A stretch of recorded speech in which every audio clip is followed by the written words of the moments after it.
What will happen first, finishing this game, or the results of the Iowa caucus coming in? Wow, banned for politics. How dare you? How dare you bring the stain of politics onto the stream? When we're playing this apolitical game, too. No politics with the Disco Elysium.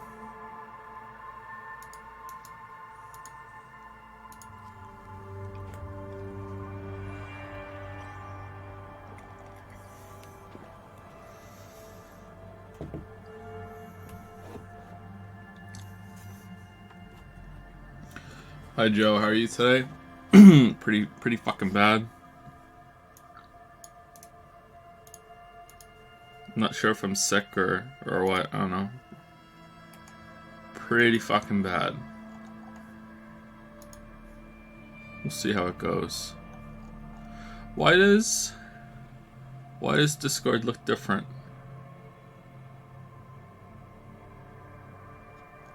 What happened to Discord? What's this? What? It's different, so I don't like it.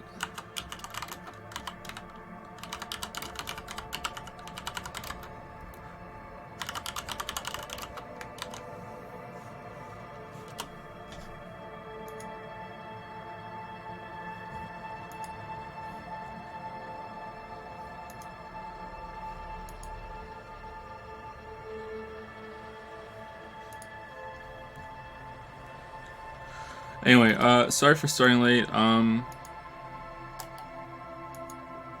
Not feeling too great, and also Kate went down for a nap right before, so wanted to give her some time.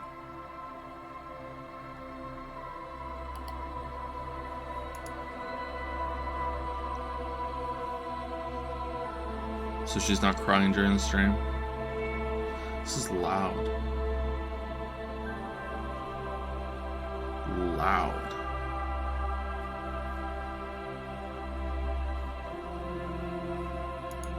Joe is sick. I'm not sure. We'll see. I just don't feel all that great. I don't feel full on sick. I just don't feel good.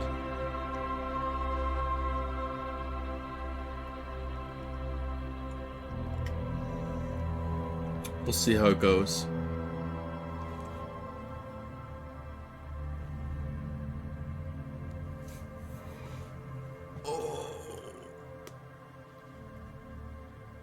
Oh, stretching is so good.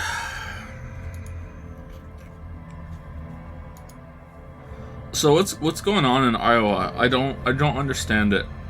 So the election results aren't coming in, and some guy named Pete Butterplug said that he won, but he didn't. And now it looks like he did it on purpose, maybe, or he's just an idiot, or... And then Sanders technically won, or... I don't know.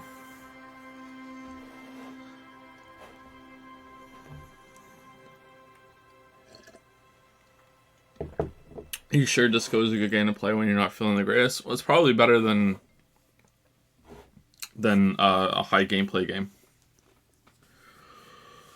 I have no idea what's happening in Iowa. Gonna be honest with you, this is the first time I've ever heard of Iowa. Where is it? Iowa.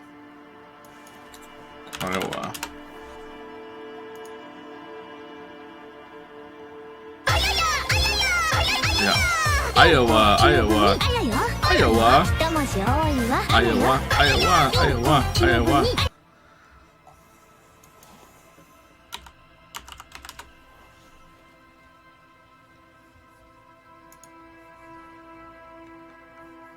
Iowa is... Oh, Iowa's like way further north than I would have guessed. Okay, so Iowa is to the south of Minnesota, and it shares a border with Wisconsin and Illinois. Okay. I don't know American geography all that well. In fact, I don't know geography that well, period, to be honest with you.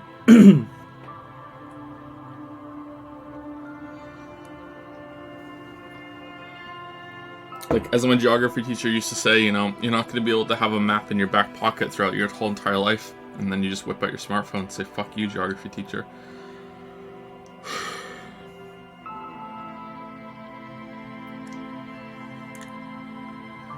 Iowa.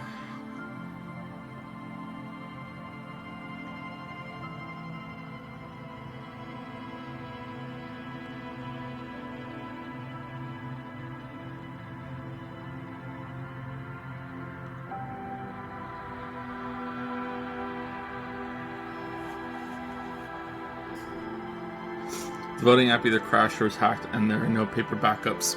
I saw something on Twitter, in between the tweets from 3 of the people I follow that just tweet relentlessly all day, every day, about something like it was between Pete Buttigieg or whatever the fuck his name is, and Sanders, and this woman just flips a coin. I don't know if it's true. I don't even know what that means. This is the problem. It's like, you know, they've won because I can't trust anything that I see.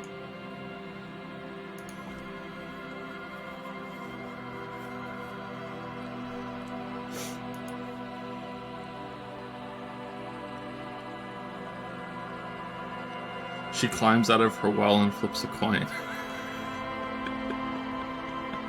All right, this is a politics stream now. Let's get some viewers on.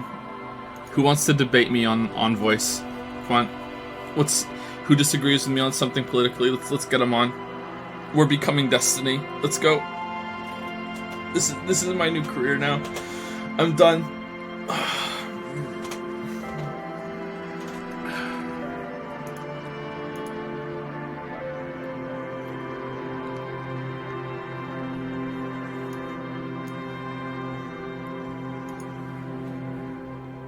How's it going, buddy? What do you want to talk about today?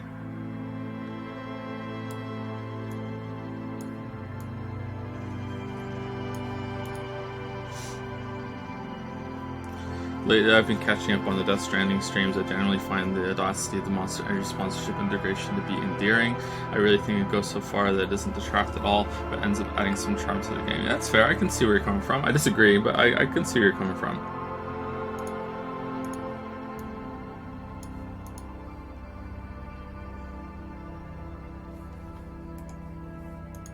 Make a Yaya great again. We're gonna ban a Yaya and we're gonna make the weebs pay for it.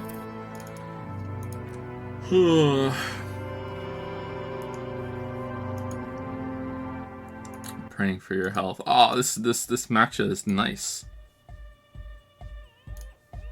This is gorgeous.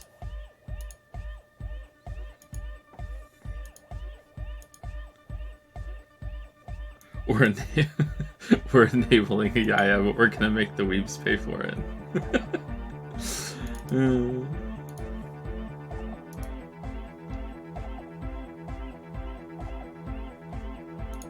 Look at this.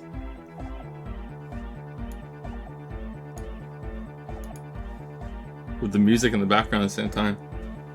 Do do do do do do. Best boy looking quite serene and angelic.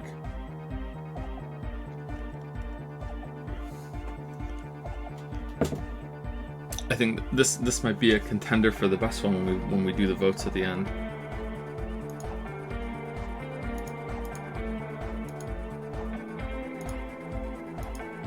Thank you, Keithu. I think we'll be done this week, and then you will be free. You'll finally be free.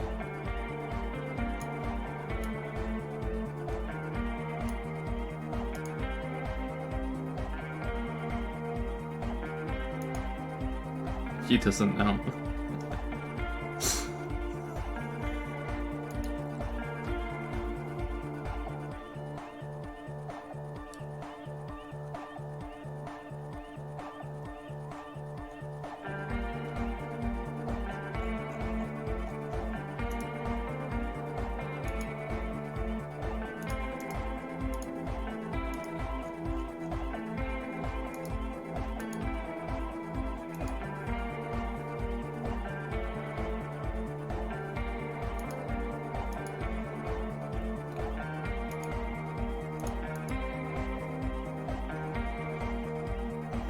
Skyrim came out today, excluding its graphical aspects. What would you give it out of 10? I have no idea. Not very highly. I really like Skyrim, but if it came out today, it would be even more dated than it was when it came out. So, but yeah, I'm fairly positive on Skyrim. All right, so we have this. This is apparently very important to Assistant Weeby.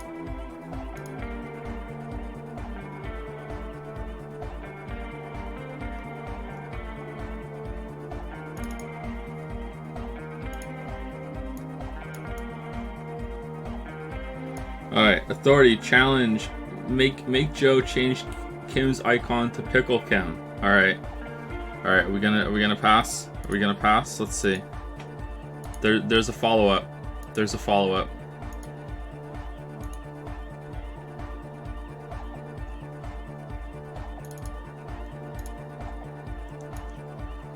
Alright. Challenging success. Joe has no authority here. Talk directly to chat and he will have no choice. Assistant Ayaya, put on your best impression of Pickle Nagito.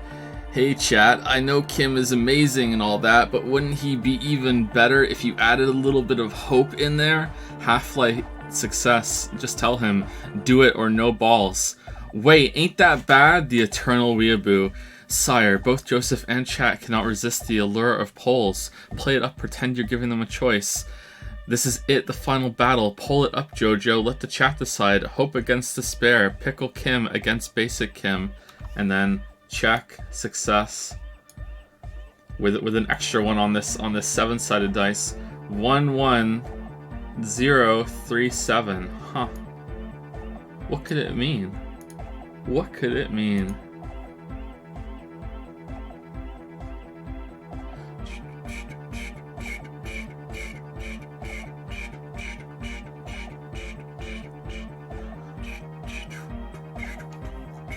I don't think we need to do a poll. I like it. I think we can replace Kim with Pickle Kim. That's fine. Well done, Weeby. Well done.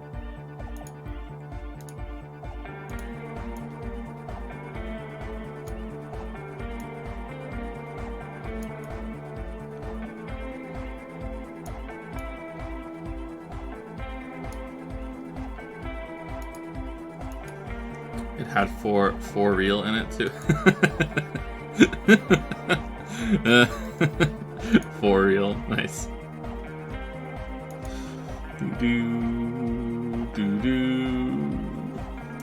All right, this is the last one I'm gonna put on screen, and then we're gonna move forward. I enjoyed the memes, but I think maybe we're losing too much stream time to them. But it's okay to continue like this for now with the School Elysium. This is kind of what it's turned into. Literally nothing Ayaya fun. Joe needs you to find the differences between this picture and this picture. Dragon head drawing. They're the same picture. Wow, the effort. The effort. Nice.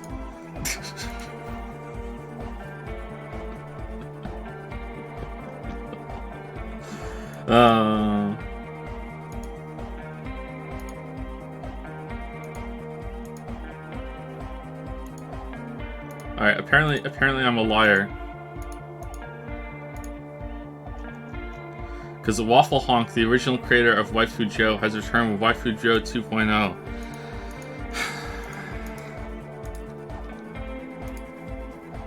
I'm not a furry, I swear. I swear. You know, nothing against the furries, nothing against the scalies. I swear. I swear. There you go. Ooh, transparent background too. There's Waifu Joe 2.0. This is your first stream, then I'm sorry, but hey, look on the bright side, it's also your last stream, so this is the only time you ever have to see this and be so confused. If this is not your first stream, but you are somewhat new, Waifu Joe is an old meme on the stream. I don't know where it came from. There was also Lolly Joe, which we banned, I think. Lolly Joe is illegal because lollies are fucking weird. But yeah, there was Waifu Joe, and this is Waifu Joe 2.0 because this is my life now.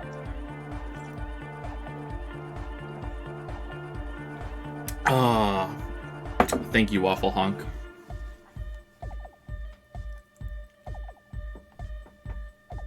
Thank you for making us all uncomfortable.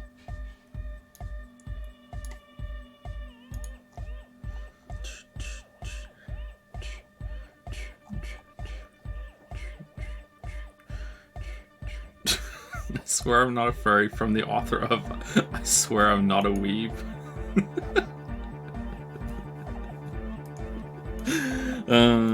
Alright, let's see if we can make something happen in the game. And I think we're trying to dance, right?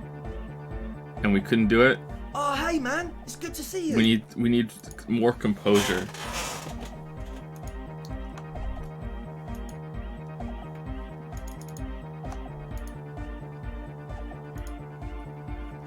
Yes, what is it? Okay, so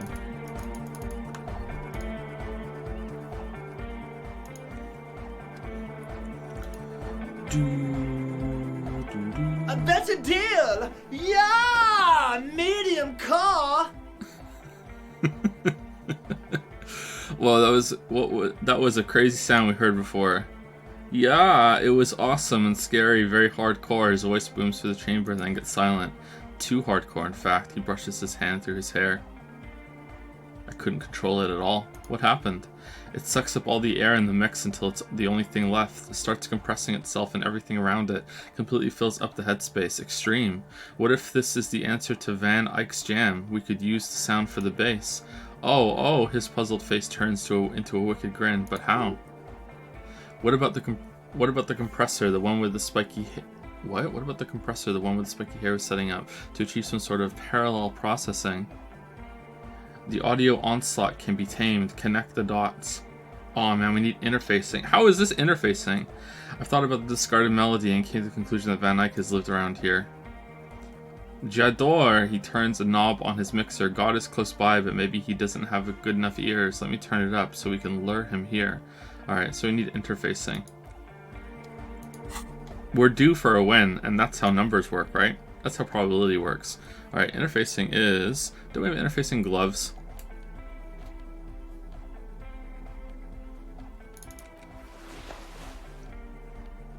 I think that's all the interfacing we have is those gloves, right? You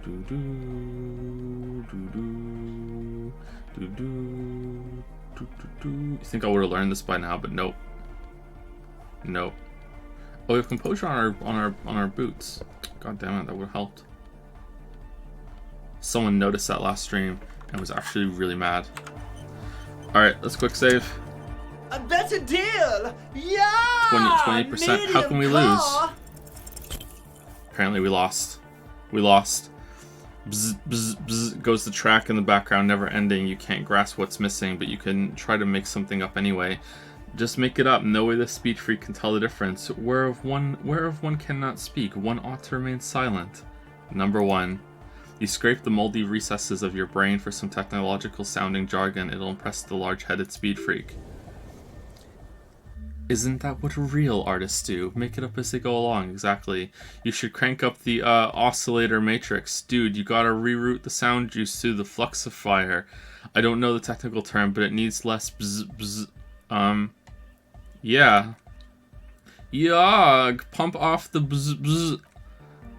Oh, that didn't work? It's hard to say for sure, but the digital throbbing seems ever so slightly louder than before. Okay. So can we dance now? Oh, hey man. No. Okay, I think we're running out of skill points, aren't we? We only have 4 skill points.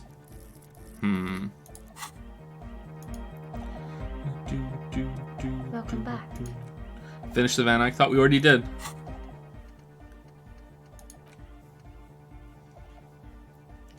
Reveals are no Van Eyck gig posters in the world. Should we go and try and find those? Remember, it was supposed to unlock our motive things, but it didn't. Running out? Yeah, we're running out. Like, we only have 4, and we're gonna fail these checks a bunch more times. Can we even level up interfacing?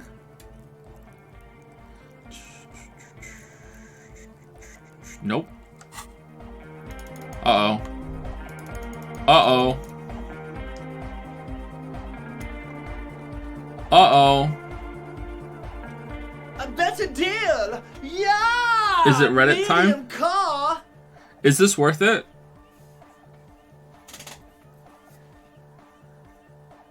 For the sake of the stream, I will be a Redditor.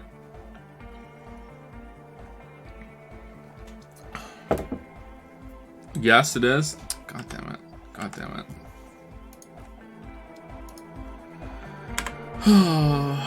I better get some upvotes for this.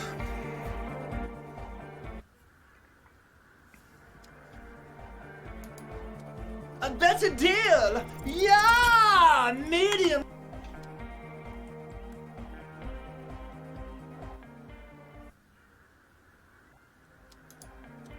I apologize if you guys can hear Elmo. Yeah! Medium car! Damn. Damn, first try. Side-chan the beat. Side-chan? What does it even mean? Listen, you can use the compressor to select between which track it's compressing, either the auxiliary signal or the main input from the tape.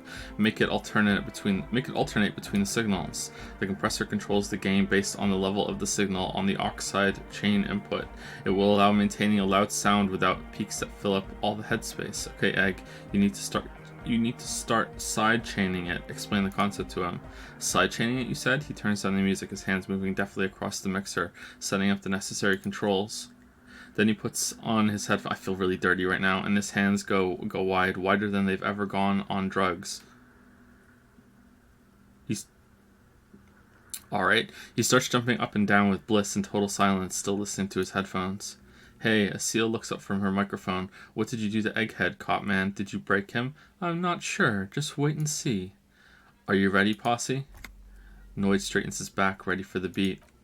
I was born ready, Egg. Give him a thumbs up.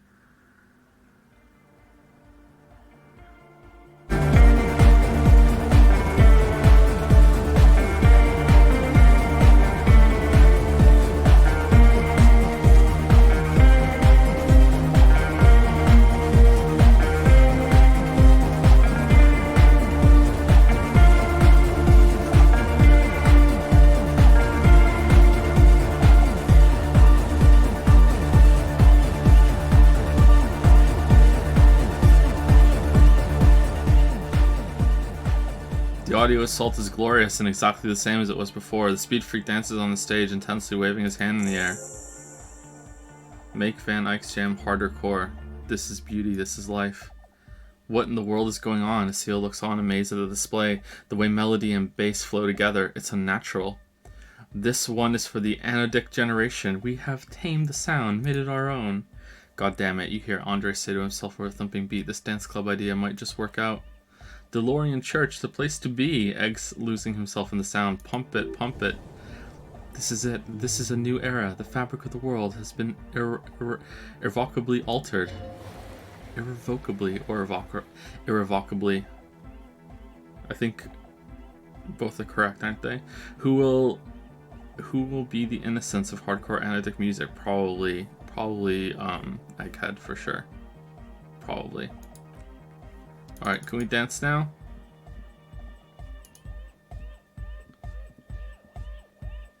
Oh, hey man, it's good to see you. Alright, let's save it in case we die, but I think we have enough skill points that we don't need to Reddit this one up. To be clear, if we could level it up, I wouldn't have Reddited it. To be clear. To be fair. Hey, Alright, 58%. How can we lose? Fucking hell. But just imagine the moves you could pull. Is that failure number 4? Okay, here's why I feel justified in the reload actually, because the game glitched out and didn't give us this let this unlock. So really, the game owed us one, alright? Those reloads were us like using all of these white check unlocks we were supposed to get that didn't happen. There you go. Oh, hey man. Actually it's good fair. to see you. Actually fair. Not a Redditor. No downvotes. Don't downvote me. Be a kind stranger. Are you... But just imagine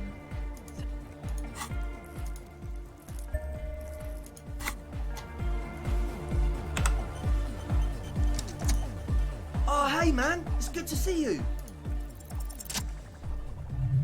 Hooray! You close your eyes and vacate your skull, leaving your brain to wonder. Where did that little fluttering light go? Total darkness. You sink down. Total darkness. You sink down the darkest fathoms of your own personal deep. Vertebrate by vertebrate. Through the unformed skulls of your mind. Here it will begin. Where did the church go? Where did the music go? What was that about unformed skulls? Where did the church... Who fucking cares? Good, I'm scared. I hate waking life. I hate this world. I hate and fear everything. All I want to do is dance. Please, God, just let me dance. God? God? Where is your God? Where did the music go? Oh, don't worry. The music's still there. It's you who is gone. No, really, why can't I hear anything? This is a pivotal moment. Try not to piss yourself. Concentrate on hearing. Nothing. Just the immaculate silence of your spinal fluid. Electrified. This feels like the end. It comes to you like a blue whale. You sense it stir the tranquility of the deep, a single note of bass passing through. Then it's gone. Back to El Silencio. That sounded really cool. This is where the beat plunged. It will resurface soon. Brace for glory. What was that about unformed skulls? I'm gonna let you in on a little secret. Every vertebrae in your spine is an unformed skull ready to pop up and replace the old one. Like shark teeth. The one you're currently in has a little brain forming in it, waiting for its turn. To rule the world. Oh my god, is that true? As it ought to be. Where is it? Who are you? Oh my god, is that true? Yes, it's all true. In the spinal cord. What do you want? What is happening? I'm ready. What do you want? From what I can see, it's about to bust a move. Oh, fuck yeah, bust a move. Foolhardy! Do you even know what's happening on the surface? Maybe 1,000 years have passed. Or maybe you started spazzing out like 2 seconds ago. With your eyes still closed, the first thing you feel all the way back in the pivotal darkness of your own torso is warmth. You have become a triumph of rhythmoplastics. Somewhere in a smelly wooden church on the coast of Revachol, the wounds from the war you've waged on your body are healing, twist by twist, turn by turn. You must have touched upon an entirely new way of moving the human body. Every motion is pumping your brain full of endorphins. Open your eyes to the pioneering glory of hard style. Open your eyes and dance like you've never danced before. I hope Kim likes it. Oh, look at this go.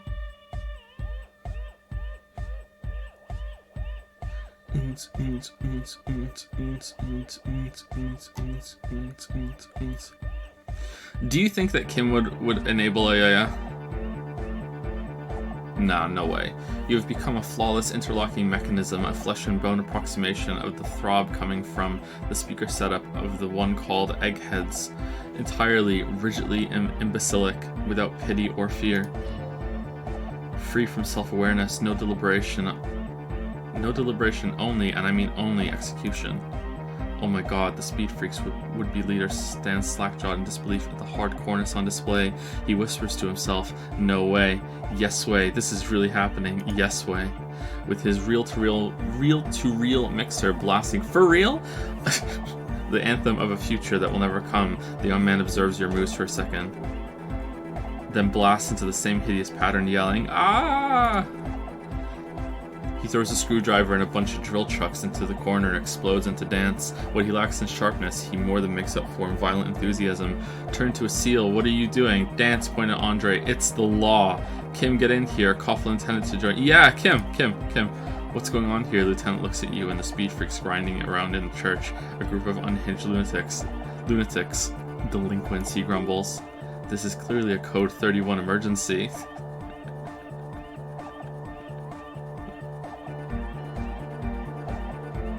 Say to yourself, on second thought, maybe I don't need to involve Lieutenant in this pioneering dance-off. I said get in here and dance. Code 31, Code 31. Lieutenant squeezes the bridge of his nose, light reflects off his glasses. He's obviously having trouble adjusting to this new reality. A Code 31 emergency? Really? Yes, officer. In need of assistance. On the dance floor. It's not really an emergency, Kim. I lied. I'm sorry, Kim. I thought it would be funny to call it the Code 31. I didn't even know it was a real code. Yes, officer. In need of assistance. Lieutenant crosses his arms with a bemused look. What's happening? The lieutenant is forced to yell over the futuristic music blasting on the speakers. I'm undercover. I'm not doing anything. The music made its mind up a long time ago. I'm just implementing. Help, Kim. I think I'm turning into some kind of a hyperstar. Hyperstar. I'm sorry. I know this looks crazy, but it feels too good to stop. Alright, so there's sorry cop, superstar cop, crazy cop. I'm not doing anything, art cop. Good for you. He looks around the church hall. Rock on then. Somehow you manage to hear him sigh. Hey, I called you to dance. We ain't going anywhere before we tear shit up. Hey, I called you to dance. What? 97. I did say there was an emergency on the dance floor, did I not? The emergency? Not enough, Kim. Alright, 97. We can't lose. It's 97. It's 97. We can't lose. It's a red check.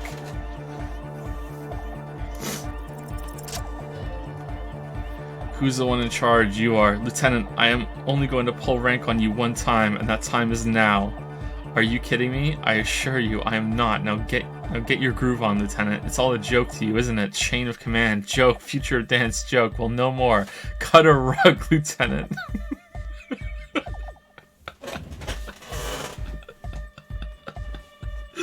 Let's go with that one. What? Lieutenant leans closer, unable to make out your words over the pumping beats. Cut a what? I said cut a goddamn rug, Lieutenant. Boogie woogie. Sheesh, okay. He backs up with his hands raised in the air, observing the crisscross of your feet. Okay, you psychopath. He adjusts his spectacles and pops his collar as high as it will go. I see what you're doing there. It's jacked up footwork plus some. Is that Ubi folk dancing? Folk dancing? Nah, it's not Ubi folk. It's hardcore. Yeah, Lieutenant snorts. Whatever. You talk a big talk, Lieutenant. Let's see some moves. Oh yeah? I did 15 years in the juvenile crime unit. I can do age inappropriate. Now check this shit out. Oh, Kim's in! What the fuck? Damn, look at him go! Lieutenant begins to heel kick the church floor with such intensity it's reasonable to fear he'll kick a hole right through it, causing the floor to crack and the pillars to collapse, bringing the church roof down on all of you. It doesn't look like he'd give a shit either. Turn to a seal. What are you doing? This the best moment in the game? Dancing with Kim?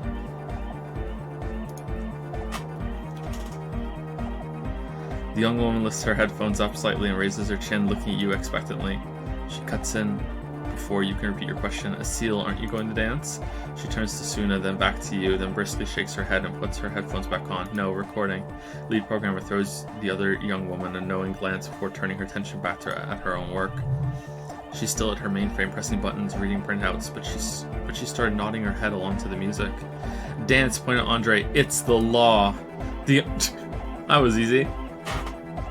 The young man immediately bounces up and down, then assumes the same dance pattern, embellishing it with some sort of waving motion. The authority of the law. Clearly unquestionable. Is there any more I can do? I want to break the limit. The dynamic motion of your flailing body is bordering on the extreme. You're going off the charts.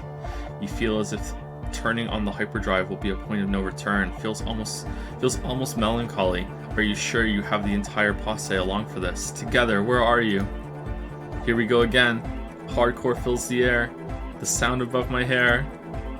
The what now? The lieutenant suddenly stops. The sound above your what? Above my hair, man. Okay, this is too imbecilic. Excuse me. Oh no! Oh no, another 97% check. Oh no, imagine if we failed right here. That would be awful. But there's no way we're gonna fail. It's 97. Surprisingly close! On the coast of the Martinez Inlet, in a small weather-beaten stave church built 380 years ago by settlers from the Occident, most likely to guard against an anomaly at its center, an officer of the RCM is contorting his body into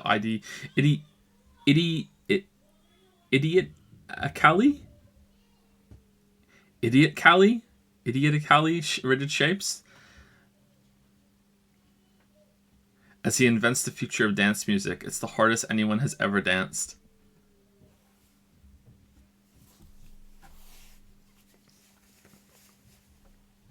What is the strange feeling I keep having this cold even now? Holy, what are you talking about? I don't idiotically. I don't think I've ever seen idiotically written out like that. Sorry.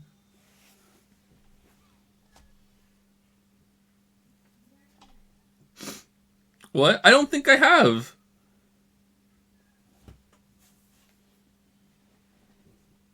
You guys shame me. You guys shame me. No, I don't think I've ever seen it written out like idiotically. I don't think I've ever seen it used that way. You guys fucking shame me so much for never seeing words in certain ways before. Like I'm supposed to know every single fucking word. You read that idiotically, Joe? Yeah, I did. Yeah.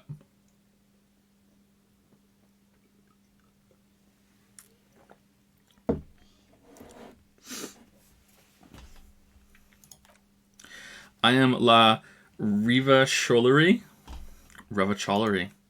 I am the city. What do you mean you are the city? How are you talking to me? What do you mean you are the city? I am a fragment of the world spirit, the genius Loki of Revachol. My heart is the wind corridor. The bottom of my air is red. I have 100,000 luminous arms.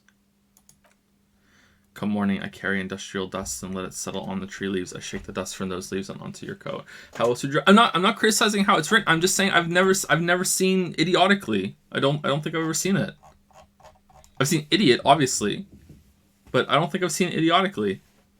I just haven't seen it.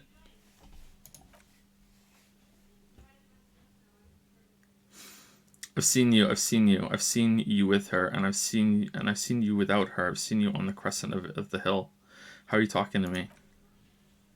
The modulations of my voice are noted down with thermometers and barometers. You feel me in your nostrils, on the little hairs on the back of your neck.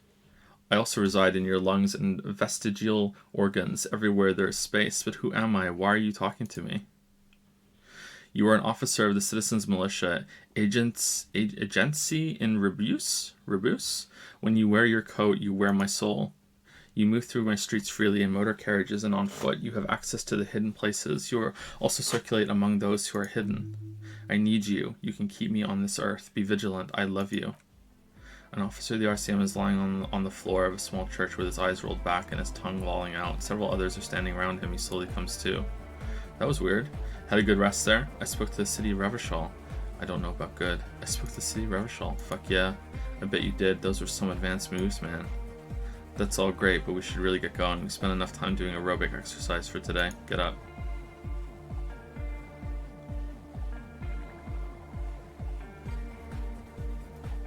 You might be imagining, but it feels like Egghead turned the volume down. Such is his respect.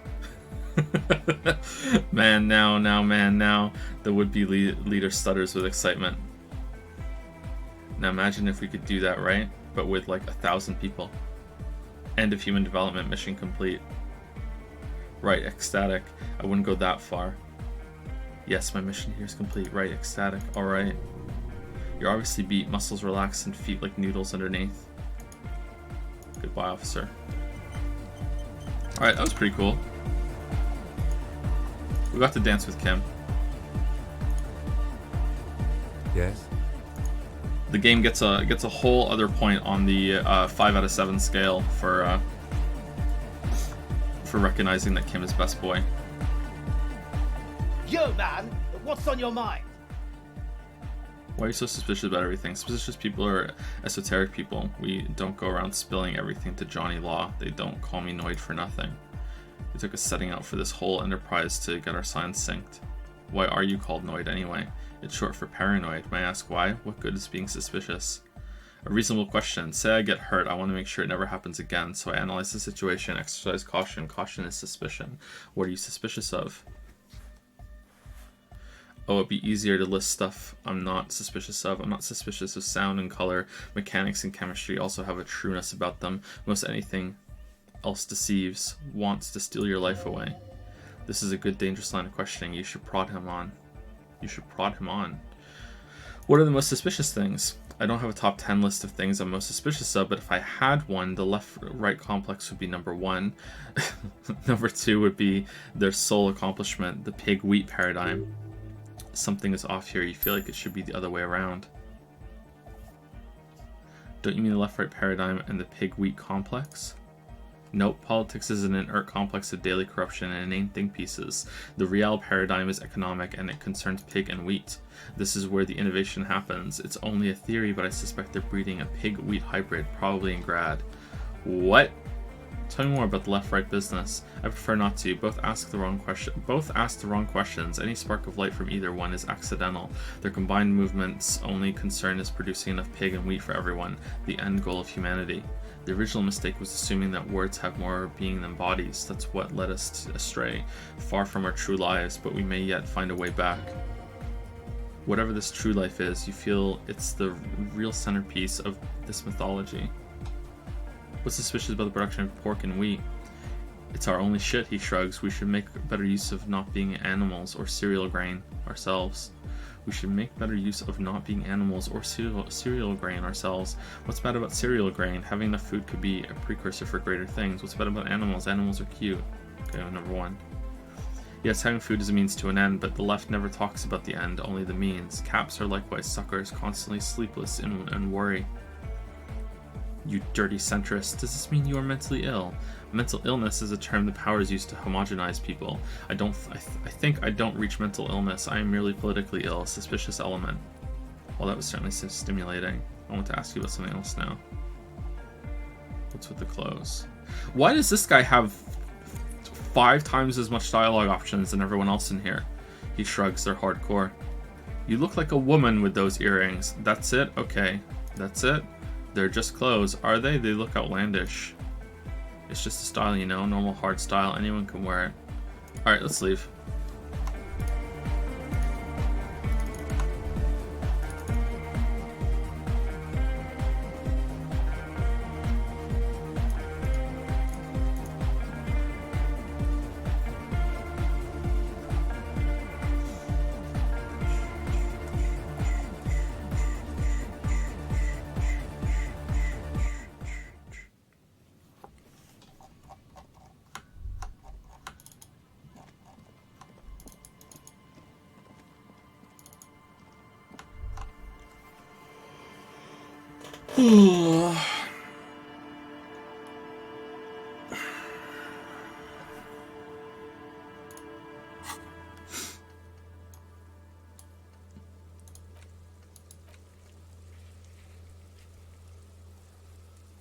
Okay, Harbor Gates. Ask another about the tattoo's possible meaning. I feel like we would have found that by now, but maybe there was an option somewhere. Maybe it's even with Noid. We did this already. I don't know why it's not crossed off. We went and did that already. Oh, because we haven't done the favor for her. That's why. Find out who the lady driver and where's her lord. Yeah, we need to do that. What is the race enigma? I don't think we're doing that. Special boards. I thought we did that. And he's pouring vodka in it. Find the murder weapon. Offer figurines to Dolores Day. We need to find another figurine. Insulidian. We need to report to Lena. Talk to Titus for Ruby. Someone to reads. Alright. Class C is fake documents. Boardwalk and island.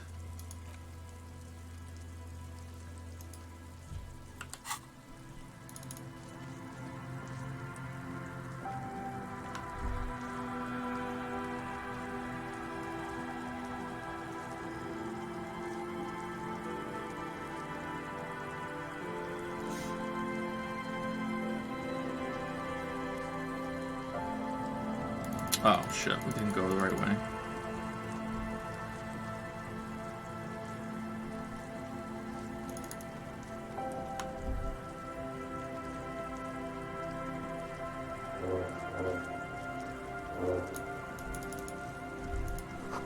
It's a long way down to your death from here, 20 meters at least.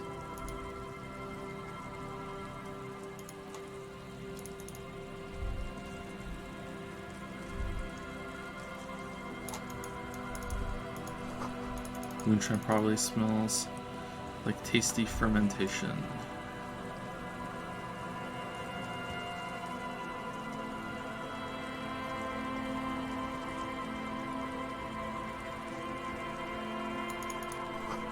The fate remains of a poster where the date 46 and name is faintly legible. Arn Vike.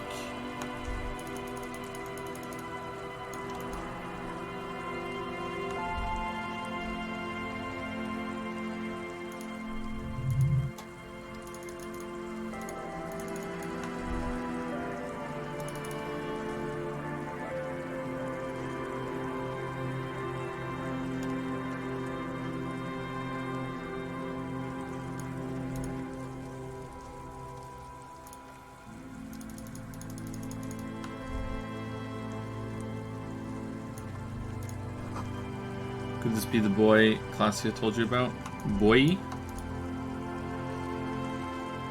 Metal and plastic contraption bobs up and down amidst the trembling reeds. At first it just looks like trash, but if you look closer, that over there, he points to a strange looking object, must be the boy Classia told us about.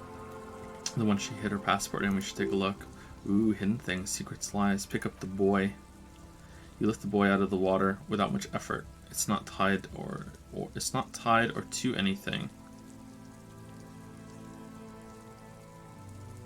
The cords dangling from the bottom appear to have been cut. Examine the plastic ball.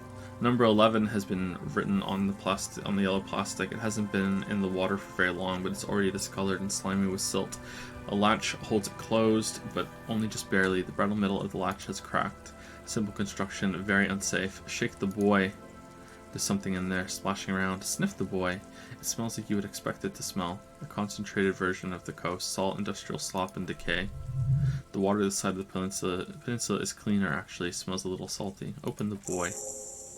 Shot glasses worth of seawater pours out, some algae and nothing else. Well, damn. We're lucky it's still here. A little longer and it would have floated away.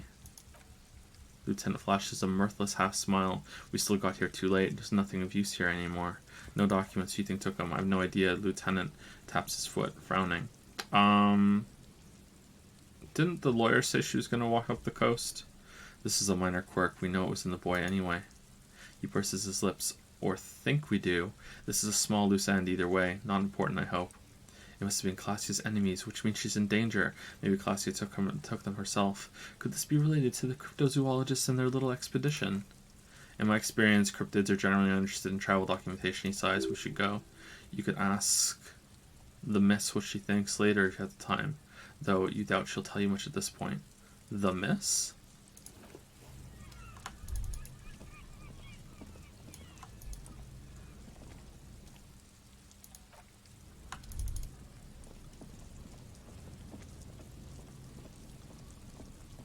I mean, if that means Classia, like, we can't, because she's ya done. I don't think she's coming back.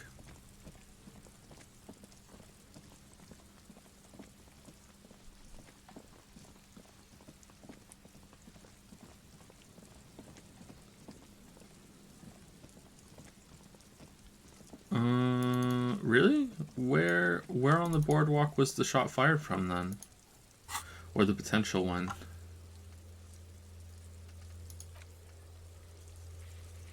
Check the boardwalk for bullet traces. Isn't this part of the boardwalk?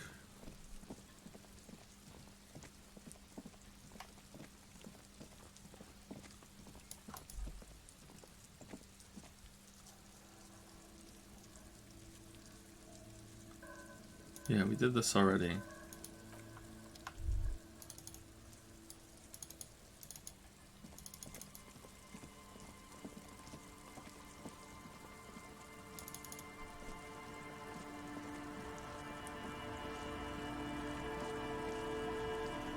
where the body was? We looked there already, and nothing popped up there. Maybe I missed it.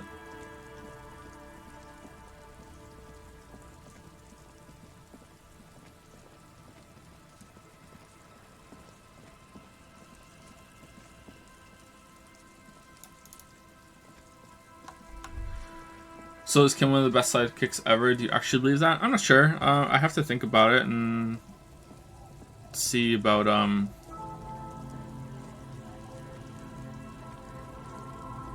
like other potential sidekicks and stuff. But he's definitely one of the most helpful.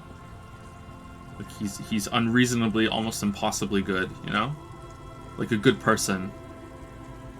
A good person doesn't always make a good sidekick.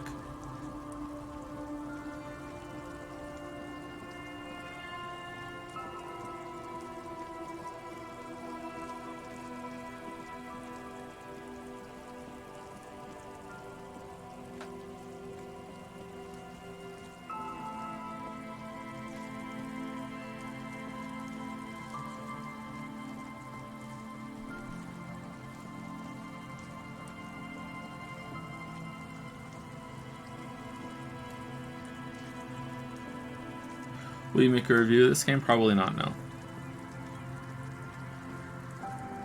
There's always a chance, but probably not.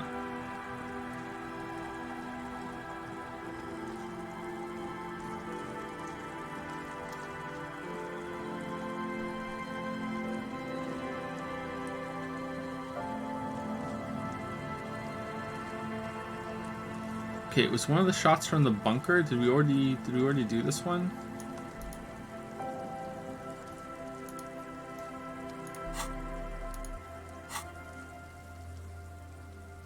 Check island for bullet traces. How do we get to the island? What island?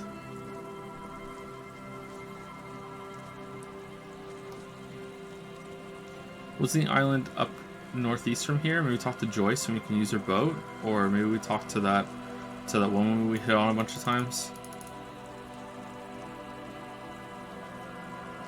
Alright, let's go look at the boardwalk one more time.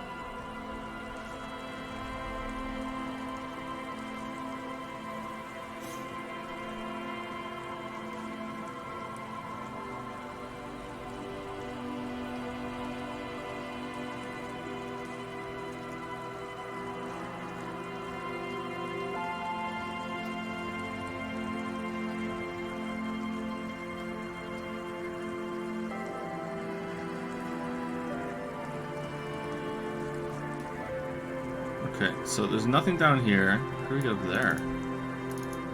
What? Ooh.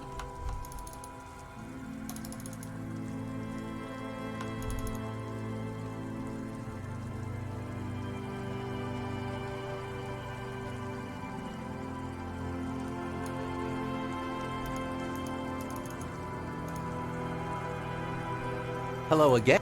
No.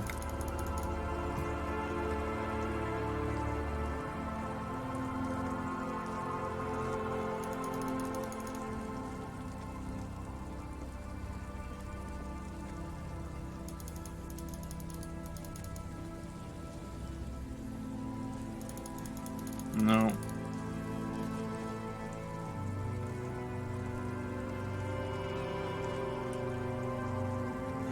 I don't understand what to do here, chat. Sorry. I'm confused.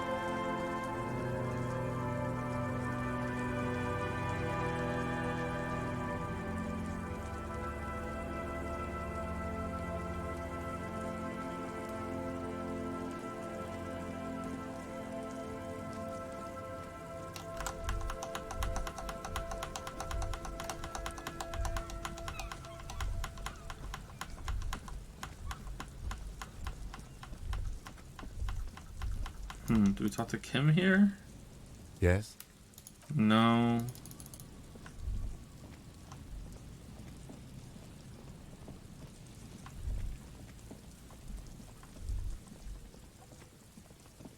Oh, I give up. Sorry.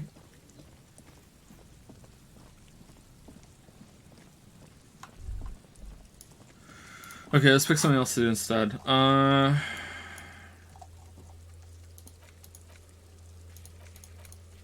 Let's talk to the jolly Mesca guy.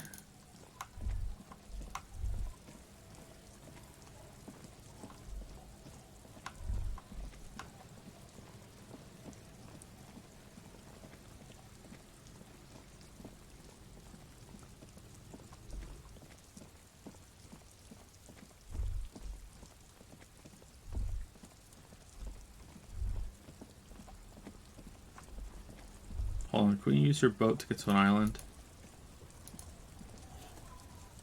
Aye, the sea's gonna come. Nope.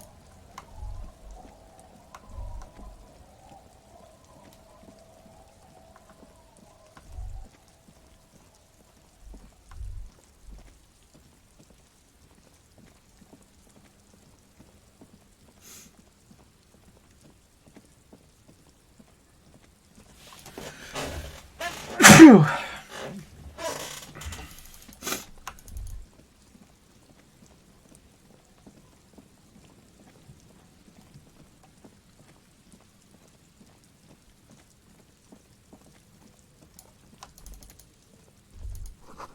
The wind is corralled by the 4-story buildings around this yard.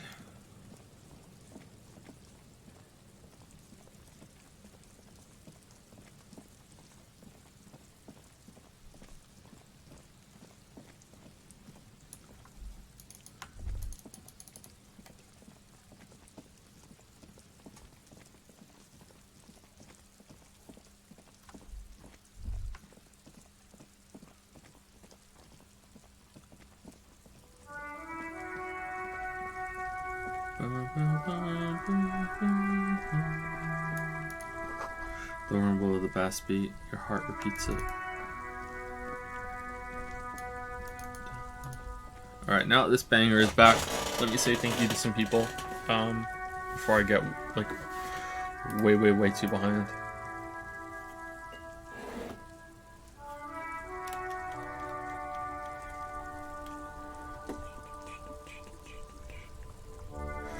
In case you weren't here at the beginning, I'm not really feeling all that well today, so I'm gonna give some brief thank yous, and I hope that's acceptable. But yeah, I'm not really up to giving like a good meme performance today. Sorry.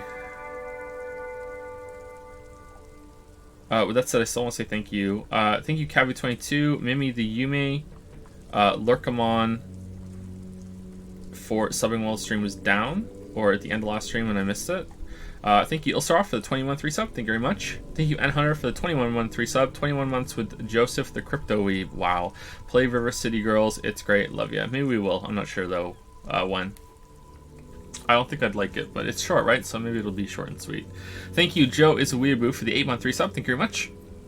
Thank you, Fritz Imperial, for the 4-month 3 sub. Love the streams, Joe. Thinking about this game, it makes a good case for monarchy, since after the revolution, everyone seems to be on drugs or a political extremist. I think this is just where communism leads the world, because communists ruled before this, right? Damn, centrist for life. Thank you, Lucid Streamer, for the 23-month resub. Good day, Dragon Dad. How's it going, Lucid Streamer? Hope you're well. Thank you for the resub. Indie Gamer Luke has resubscribed for 6 months. Oh wow, 6th month already. Yep. Thank you, Indie Gamer Luke. Time goes quickly. The years start coming and they don't stop coming. Thank you, Mimi the Yumi, for the 2-month resub. Hi, Joe. Heart, right back at you, Mimi the Uni. Thank you very much. Hope you're well.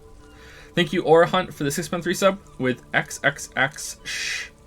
I don't know what that emote is. If someone wants to repeat it in chat and I can see it, but I don't know what that is. Thank you, Aura Hunt.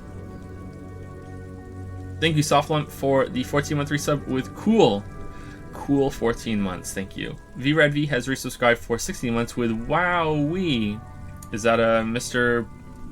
Poopy Butthole reference? That's his name, right? From Rick and Morty. I love Rick and Morty because I'm a Redditor now because we saved scum today. Wowee. Thank you, Hugie Woogie, for the 6-month resub. Hey, Joe, still can't watch this because I want to play it myself first, but I can't wait to VOD boy me through this afterwards. Have a nice day. There's quite a bit of downtime and just fucking around in this playthrough, which isn't all that great, but I think if you're live, it's more enjoyable than not being a part of it, so I hope it's tolerable when you watch it back. If you get this far, let me know, Hugie Woogie, how it was looking from the outside. Thank Thank you, Reese Polar, for the 100 bits. Thank you very much. Thank you, JW15K, for the new sub. Welcome to Prime Time. Thank you very much for the new sub, JW15K. I think that was right at the start of the stream, so sorry I didn't see it until now. Thank you, Dark Sleep, for the 21 3 sub. I haven't seen the near stream, so I'm going to take this chance to ask, why does the 2B emote have a bucket? It's a mix of a scene from Nier Automata where you play as a little... Is that a spoiler? I mean, big fans with Nier Automata are gonna think anything is a spoiler. There's a scene in the game where you play a robot with a bucket on their head. So, you know, that's why. That's pretty much it. That's the whole answer. I said Spaceman used some business to say, wow, Joe, are you my Oni-chan? Because I want to star with you. Is that when Waifu Joe is on the screen? God damn it. What does Oni-chan even mean? Thank you, A Spooky Banana, for the new Summer Prime. Welcome to Prime Time. Welcome to the pickle jar, pickle pile, Pelt Patrol. Bananas are welcome with pickles. Thank you, Kratos Sauron, for the 24-month resub. 2 years, oh no. Got a favorite Finn gaming memory. Well, welcome to the 2-year club, first of all. Thank you very much, Kratos Sauron. I'm not sure if they count as memories yet. It's just like he's recently gotten into gaming, and it's been really amazing seeing him get games, you know? Like, he'll try to play a platformer and he doesn't really know how to move, and then seeing him be able to now jump in the air as Yoshi, hover while throwing an egg and aiming it right, you know what I mean? Like different things like that. It's like the progression that he's going on. Like, yeah, he really gets quite a few games now. He's beaten Yoshi's Crafted World on easy mode. He could probably beat it on normal mode now though, because he's beaten Yoshi's Island on normal mode. That doesn't have an easy mode, but he can't beat the last boss. I think if he tried enough, he would be able to beat the last boss. But if you haven't played Yoshi's Island, the last boss is kind of weird. It's very different from the rest of the game, the way that you beat that boss. So I'm not surprised that he had trouble with it. But yeah, so I think he could beat Yoshi's Crafted World without easy mode now. He's beaten one of the Super Nintendo Kirby's, and I had to play that a little bit with him, and I didn't like it. That game was kind of shit. But he really liked it. He kept saying to me, you know, like, you beat this level for me, and I said, you know, Finn, when Daddy was a Finn, Daddy didn't play this game, so I don't know this game, and he would just look at me like I'm an idiot and go, it's Kirby, and I'd be like, okay, that doesn't help me, I don't know this game, but yeah, so I think he's playing some Mario Kart now. Yeah, it's been pretty amazing seeing him get into games.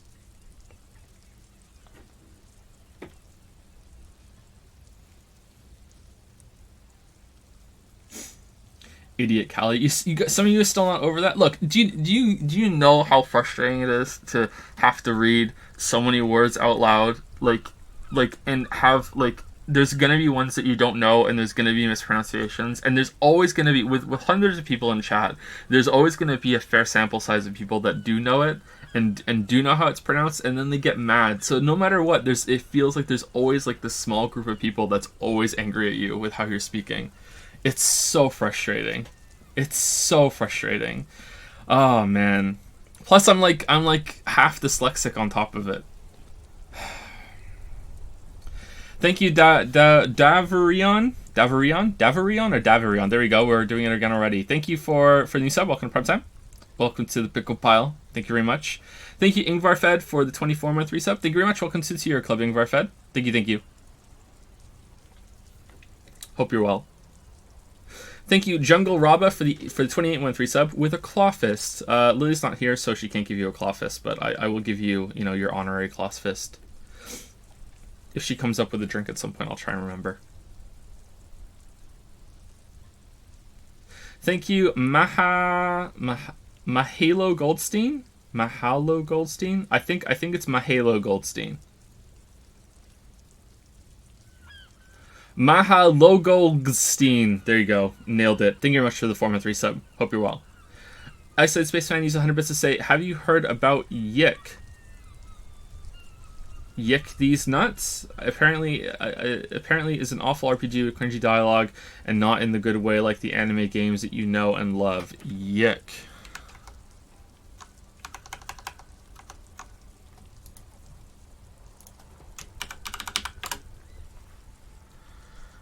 Yick, a postmodern RPG on Steam.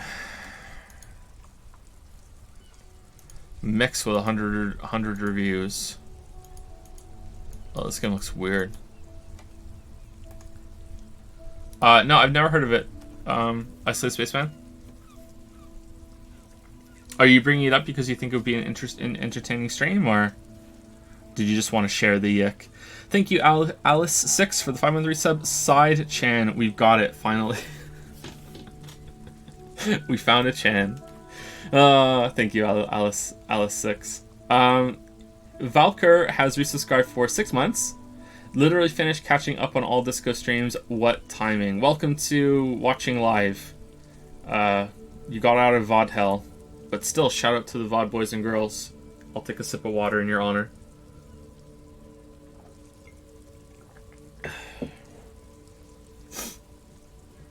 Hope you're enjoying the live experience, Valker.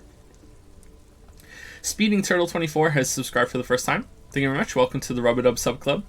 As we say, here's some low-key, low-energy cringe for you, Speeding Turtle. Thank you very much. Thank you, Sophie Murrow, also for a new sub, a tier 3 sub. Holy crap, we don't deserve tier 3 subs here. We don't even have a tier 3 emote. I don't know why you would do that, Sophie Murrow, but thank you very much. That's very generous of you. Thank you, Sophie Murrow. Hope you're enjoying the streams. In case anyone doesn't know, there's tier 1 sub, tier 2 sub, tier 3 sub. Tier 1 is $5, tier 2 is $10, and tier 3 is $25, I think. I think that's how it works. So, thank you very much, Sophie Murrow. Parker Starfish used 100 bits to say, did I miss the Q&A on Saturday or was it cancelled? Was going to make a Witcher joke, but you seem out really tired today, so take a freebie. Hope it gets better, man. Being sick sucks. I don't know if I am sick. I just don't feel well. Like, so I'm narcoleptic. I've said that a few times, and narcoleptics suffer from cataplexy, and cataplexy is an intense feeling of weakness. Usually it happens right as they're falling asleep, right as they're waking up, and sometimes when they experience a high amount of emotion. Usually it's laughter. So cataplexy can strike if you laugh so hard that you kind of just like lose like tension or muscle control in your legs usually, and you buckle. That thankfully doesn't happen to me. I can't really remember more than maybe 3 times in my entire life that I felt a strong amount of emotion and had a cataplexy attack.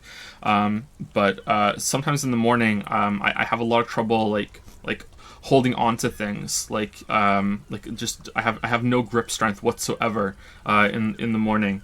And that's kind of how like the day was to progress for most of it. It was like that cataplexy just never went away, and I was like, oh, maybe it's not cataplexy, maybe I'm just kind of sick a little bit. But I don't know. We'll see how it goes.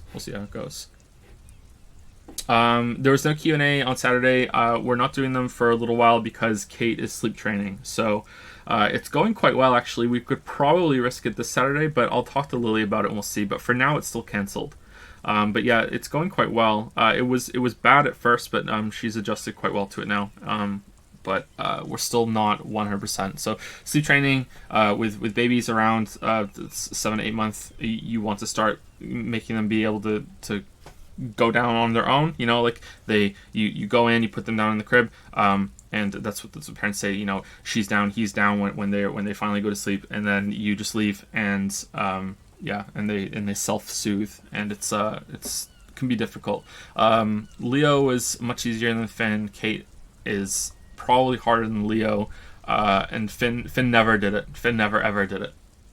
Finn has the same sleeping problems that I do. So, but anyway, I'm talking about my kids. I should shut up. Sophie Murray says in chat, "You deserve it, man." Well, thank you very much, Sophie. Thank you. Chucker has resubscribed for 3 months. Thank you very much, Chucker. Thank you. Top I'll use some bits. Oh no. Top I really don't think I'm up for it today. I'm sorry. Did you know since the weeb saw its shadow, that means 6 more mil off of Yaya? But that's not the only bits from Top Lolly. I don't think I'm up to it today, Top Lolly.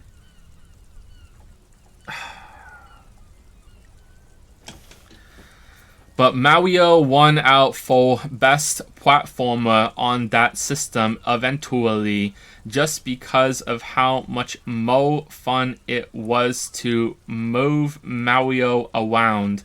The GameCube had a stumble with Mario Sunshine, but I still got some good times out of it. I view it more negatively.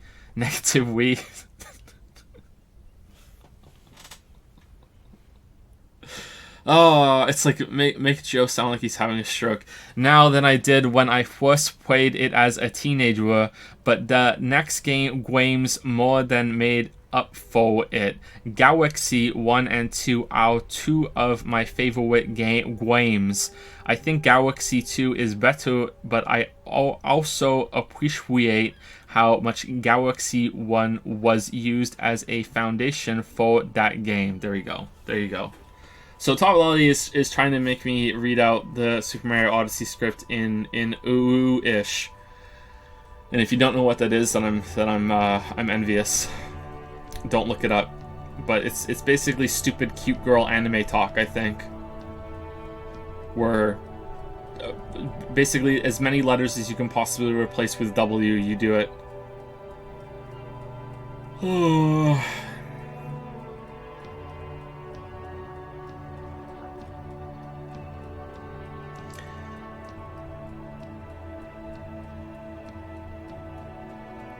Thank you, Ananoctium, for the 8-month resub.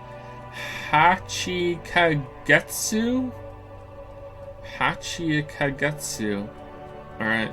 I don't know what that means, so I'm going to take it as disrespect. 8 months with the best weeb streamer around. Heart. Oh, okay, you turned it back around again. Thank you, Ananoctium. Thank you very much. I don't know what that means, but thank you.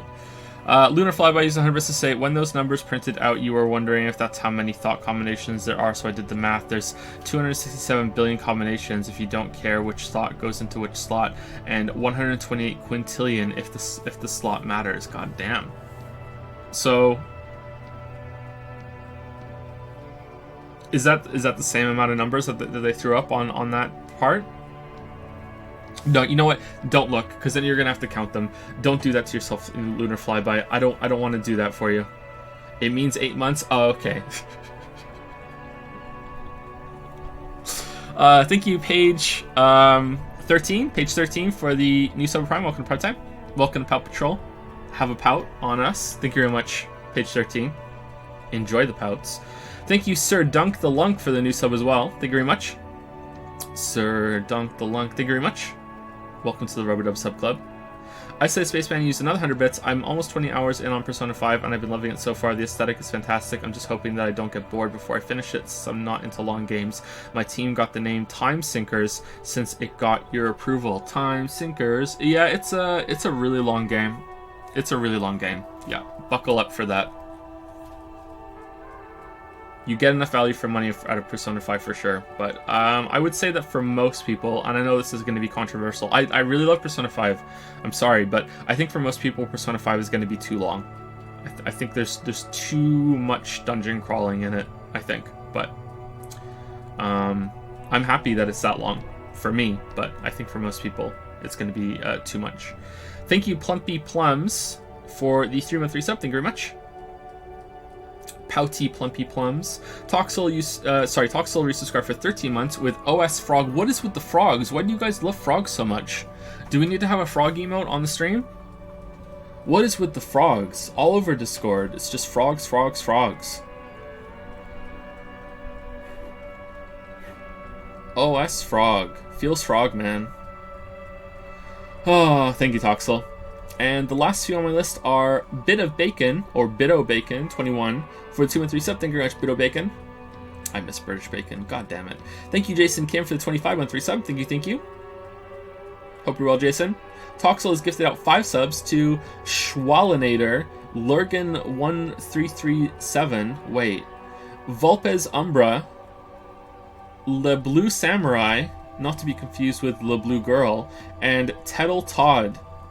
And 4 of those are new subs, so welcome. Welcome to the 4 of you, and congrats on the resub, Schwalinator. Thank you very much, Toxel. That's really nice of you.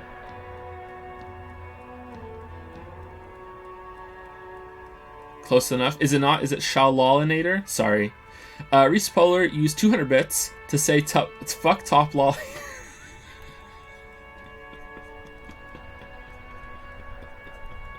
Every time. That's 3 in a row. That's 3 in a row. Fuck top lolly.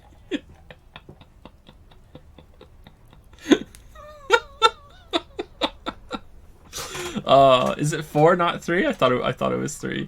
And the last time I listed our Dark Flash with some bits. Going to have enough for a dab soon. Are you feeling well enough for it or too tired? I also need you to discount it 4 more coins because you misunderstood me last time where I needed 7 coin discount, not 3, as I will have 29,993 and not 29,997. So might simply do it tomorrow too anyway.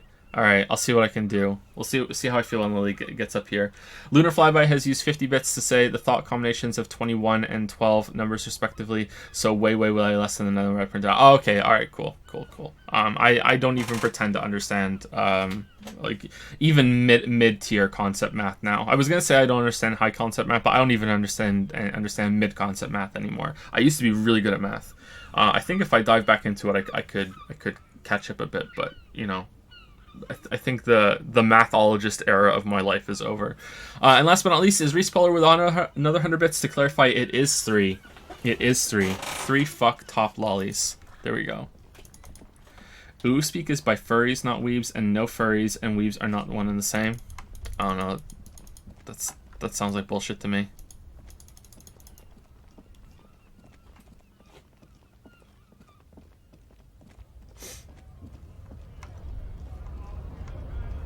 Okay, I think it's this guy's the Mesca, right? The Jolly Mesca guy? Mesky?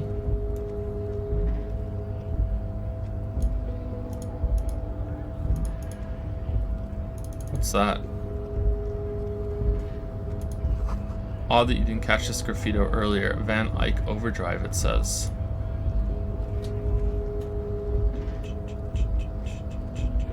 Hola, Wandering Man. How can I help you? As a mathologist, math just becomes forgetting the simple stuff and making increasingly general statements that should be obvious but totally aren't. The Weasel I visited, turns out he has one hell of a colonial mug collection. Yeah, he nods, rubbing his chin. The janitor who gave me the key to his apartment said the guy's a bit of an asshole. Yes, his mug collection certainly represented antiquated social values. See how we're all busy concentrating on the racist mugs? That's what the ruling class wants.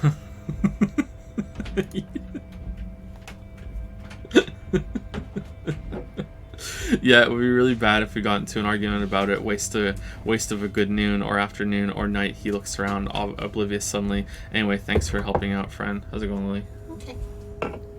How's everyone doing? They're fine. Well, Jana just threw up, but other than that. Oh, okay. Everyone else is good. Is she alright? Yeah, she's fine. Okay. Yeah, I started getting your drink, and then I was like, looked at the time, right? And then I remembered you started a bit late, so it's like... Do you have a couple minutes? Yeah. Okay, so first of all, you need to say Clawfist. Right now? For Jungle Rabba, yeah. Clawfist. Clawfist. Clawfist. And is Lunar Flyby here?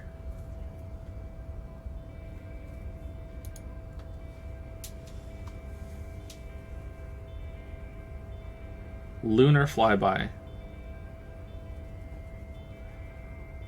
Lunar Flyby going once. Lunar Flyby going twice. Lunar Flyby. There we go. So, Lunar Flyby's waifu is Parvati Holcomb. Is it Parvati or is it pronounced a different way? I could not tell you. Okay, so Lily is going to say this one. So you need to say. So you replace. It's Parvati Holcomb is the waifu, and Lunar Flyby is the recipient. Okay, so you read this one out. Okay. It's Lunar Flyby. Is I can see it there. Okay. Is the recipient, and Parvati Holcomb. Your waifu is. I have to say the name, right? You have to say the name, yeah. Parvati Holcomb is best girl and is the waifu of a Lunar Flyby. There you go. There you go. Confirmed by Lily. Congratulations, Lunar Flyby. Congratulations. And now we have Dakju Klokanov and Mitchmaster 19941. 3 dad joke books. Pages. 3? Yeah, making you work. Did you do today at school? Oh, I did that one last. Didn't I? That was my last one. While I drink my Sprite Zero. Did you hear about the printers that learned to play musical instruments? Their band started to paper jam. What do you get if you have strep throat on Friday? Saturday Night Fever. Wow. I was wondering why the baseball was getting bigger. Then it hit me. Nice. That's a classic. What do you call the fear of being trapped in a chimney? Claustrophobia. Like Santa Claus. Yeah. The way it's spelled, in case you didn't get that. That one's pretty good. I hung up a copy of the U.S. Constitution on my wall. I call it the Declaration of Independence. How do you fix a broken tuba? With a tuba glue. Did you hear about the man who misspelled the name on a headstone? He made a grave mistake. Wow. Dad, your jokes are so bad it's like punishment. You mean punishment? What? This is for Leo. What are prehistoric creatures called when they sleep? Dino-snores. Oh, okay. Leo loves dinosaurs. What did the mother ghost say to the baby ghost? Spook when you're spoken to. How do you communicate with the Loch Ness Monster? Drop her a line. Nice. I'll do one more because those were 2 half pages. They weren't really full pages. Okay. What is a ghost-proof bicycle? One with no spooks in it. Wow. Did you hear about the monster with 5 legs? His trousers fit him like a glove. What followed the dinosaur? Its tail. When did ghosts play tricks on each other? On April Fool's Day. And finally, this one's for Finn. What do sea monsters eat for dinner? Fish and chips. Nice. Nice. We lost 50 viewers during that. Nice. Nice. Thank you, Lilybell. You're welcome. Have fun, you guys. Kuno told me you were supposed to know about the armor. He smiles. The little boya did good on his promise. His promise? To get me into trouble. To sick the pigs on me. Pardon the choice of words, not mine. What happened? I was asked to look into that armor situation. Official union probe. You know, track it down, see who took it. Did you? At first I thought, why not? Maybe the pieces can feed the strike. But buy us a few more days under the sun, you know? So I went to this boy. He said he'll make me his prison bitch. He got eyes everywhere, the cops in his pocket, and he's the king of Jamrock. Serves me right for doing menial footwork. I dropped that probe right then and there, and it still got me into trouble. He smiles. One bad move is all it takes. So Kuno used us? Used us to what? Scare you? It's a minor nuisance. It's all good. He contemplates taking a swig from his flask. He thinks, not yet. Better to get this business out of the way. Sweeter then. The probe into the armor. What did you learn? I learned that people don't want to talk to a drunk union man about some armor. What else? Not much. Technical stuff mostly. That was the interesting part. What sort of technical stuff? I did some research into this armadura. Let's say I have friends at the library, he explains with a wry smile. I didn't get into the material of science, just how it comes off. How does it come off? In parts, 4 total. The helmet was the first to go. The kid says he tore it off and kicked it into the sea. I believe him. The boots were stolen. The guy last I saw, too hard to remove. So, as I count, there are 2 parts missing. The gauntlets and the cuirass. This is where I left off. Too much hassle. More like a job for some militia. Well, we have the cuirass. We don't have the gauntlets, right? And the boots we're never going to get because the body's been taken away. 4 pieces of armor up for grabs then, but I already sent the boots away. Yeah. The jolly man shrugs. I guess you we'd be collecting them all then. That's less work for you at least. Hold up, 4 pieces? Helmet, cuirass, gauntlets, boots. What about the leggings? Oh, they're just they're just gone. They don't exist anymore. If they ever did at all. He gives you a jolly shrug. Forget about them. I did. Actually, I may have better things to do. I agree, officer. Let's focus on the hanging, and later some junior officers can take care of the rest. Nice. The mustache man nods in approval. From what I learned, it was very heavy, boring set of armor. Eh? Thank you for the cooperation, sir. No problem. He finally takes a swig from the flask. If you see that kid, thank him from Call Me Manana. Thank him for showing me the way. He is sincerely grateful. He is not tracking down pieces of armor right now. Alright. Cool.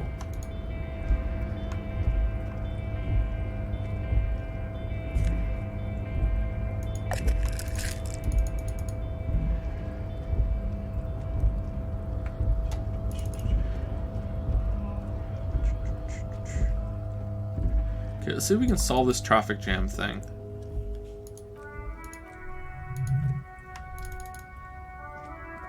I feel like I'm going to be hearing this sound in my sleep for the rest of my life. Snap your fingers in front of her face. Okay, no, not her. We've exhausted all dialogue with her, I believe.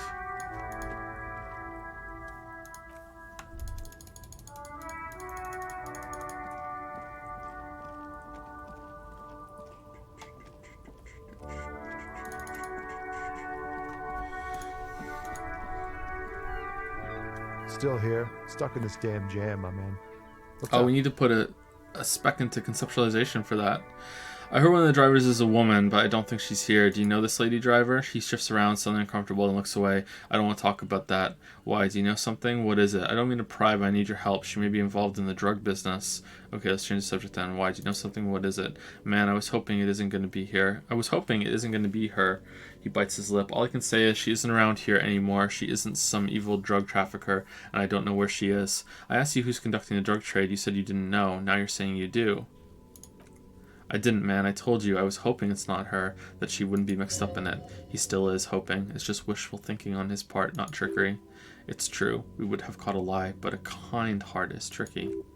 Bah, emotional rhetoric. He knew something and he didn't share it with you. That's a fact. Who is this person? What's her name? Thank God I don't know. People here call her the lady driver. She kept her name a secret from me too. Now I see why. Who is she to you? A friend? An acquaintance? I don't know. She was the only person in this damn jam I could talk to. She's someone I don't want to rat out to the law, okay? What does she look like? A youngish woman, gruff, but in a cool way. What color hair?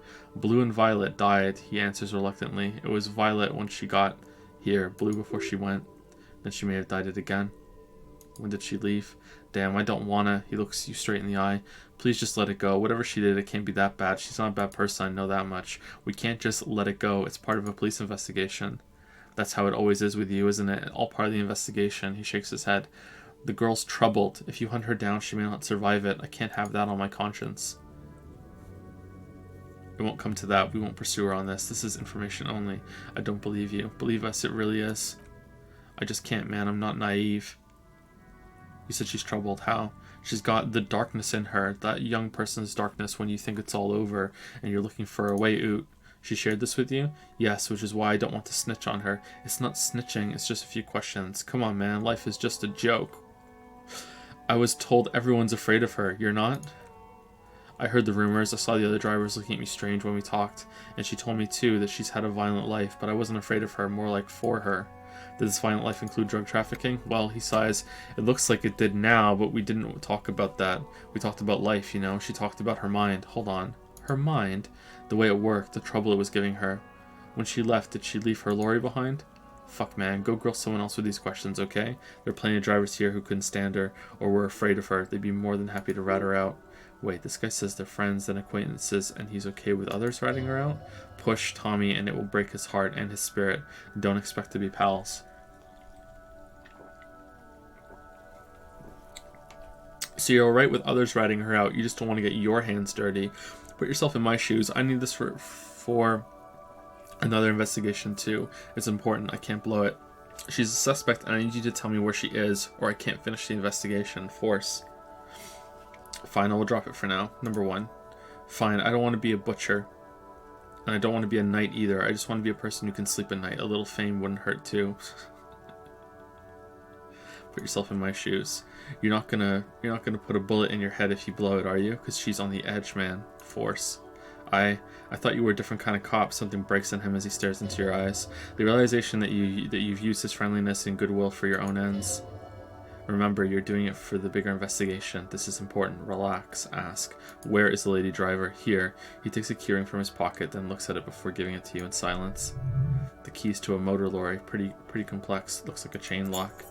Then he gives them to you. Her lorry is still there, down past the statue of Philip. He waves toward the monument. The cabin is green. You can get in there with these, that's all I know. When did she leave? Last Friday. He blinks, his eyes half empty now. Anything else, like where she is now? No, I don't know. Why did you have the keys? She left them to me because she trusted me, so I can get it out of the way when the jam breaks loose. Otherwise, he doesn't finish the sentence. The other drivers would have to tow it or break in to get the machines moving. He nods. If they break in, they would find what's hidden inside, something incriminating. I'm sorry I had to do this. I bet you are. And he's sorry he couldn't be what he wants to be, a good person. His last line, his revenge on the world. One more thing about something else. Nah, I need to think my own thoughts now. Pray forgiveness for my sins. Go check your cabin. He adds quietly. I hope it gets you something. Help someone. Oh, now we can't do the arch. Oh, no, we can still do it. It's the cop who turned me into a bad person. Alright, let's ask him for some money.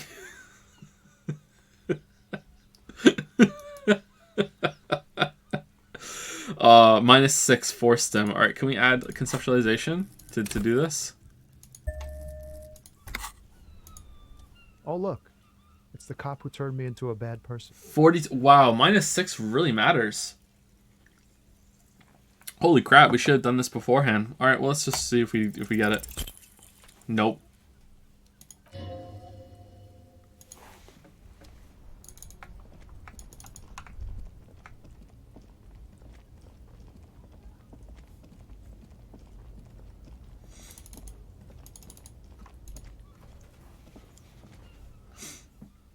The green Fallen AZ Contemporane is parked in the shadow of the ruins looming overhead. It's seen better days.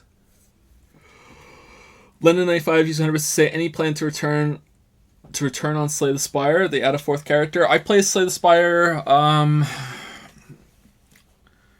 once in a while, every couple days maybe. I find it's good to like a good game to like just slip into when I need to like unwind a little bit, you know?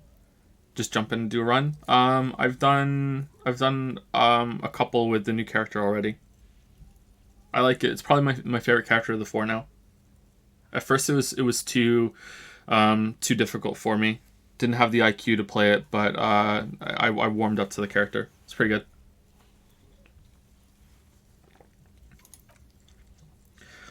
This is the one our man pointed to. The lieutenant peeks inside to try to peek in the window.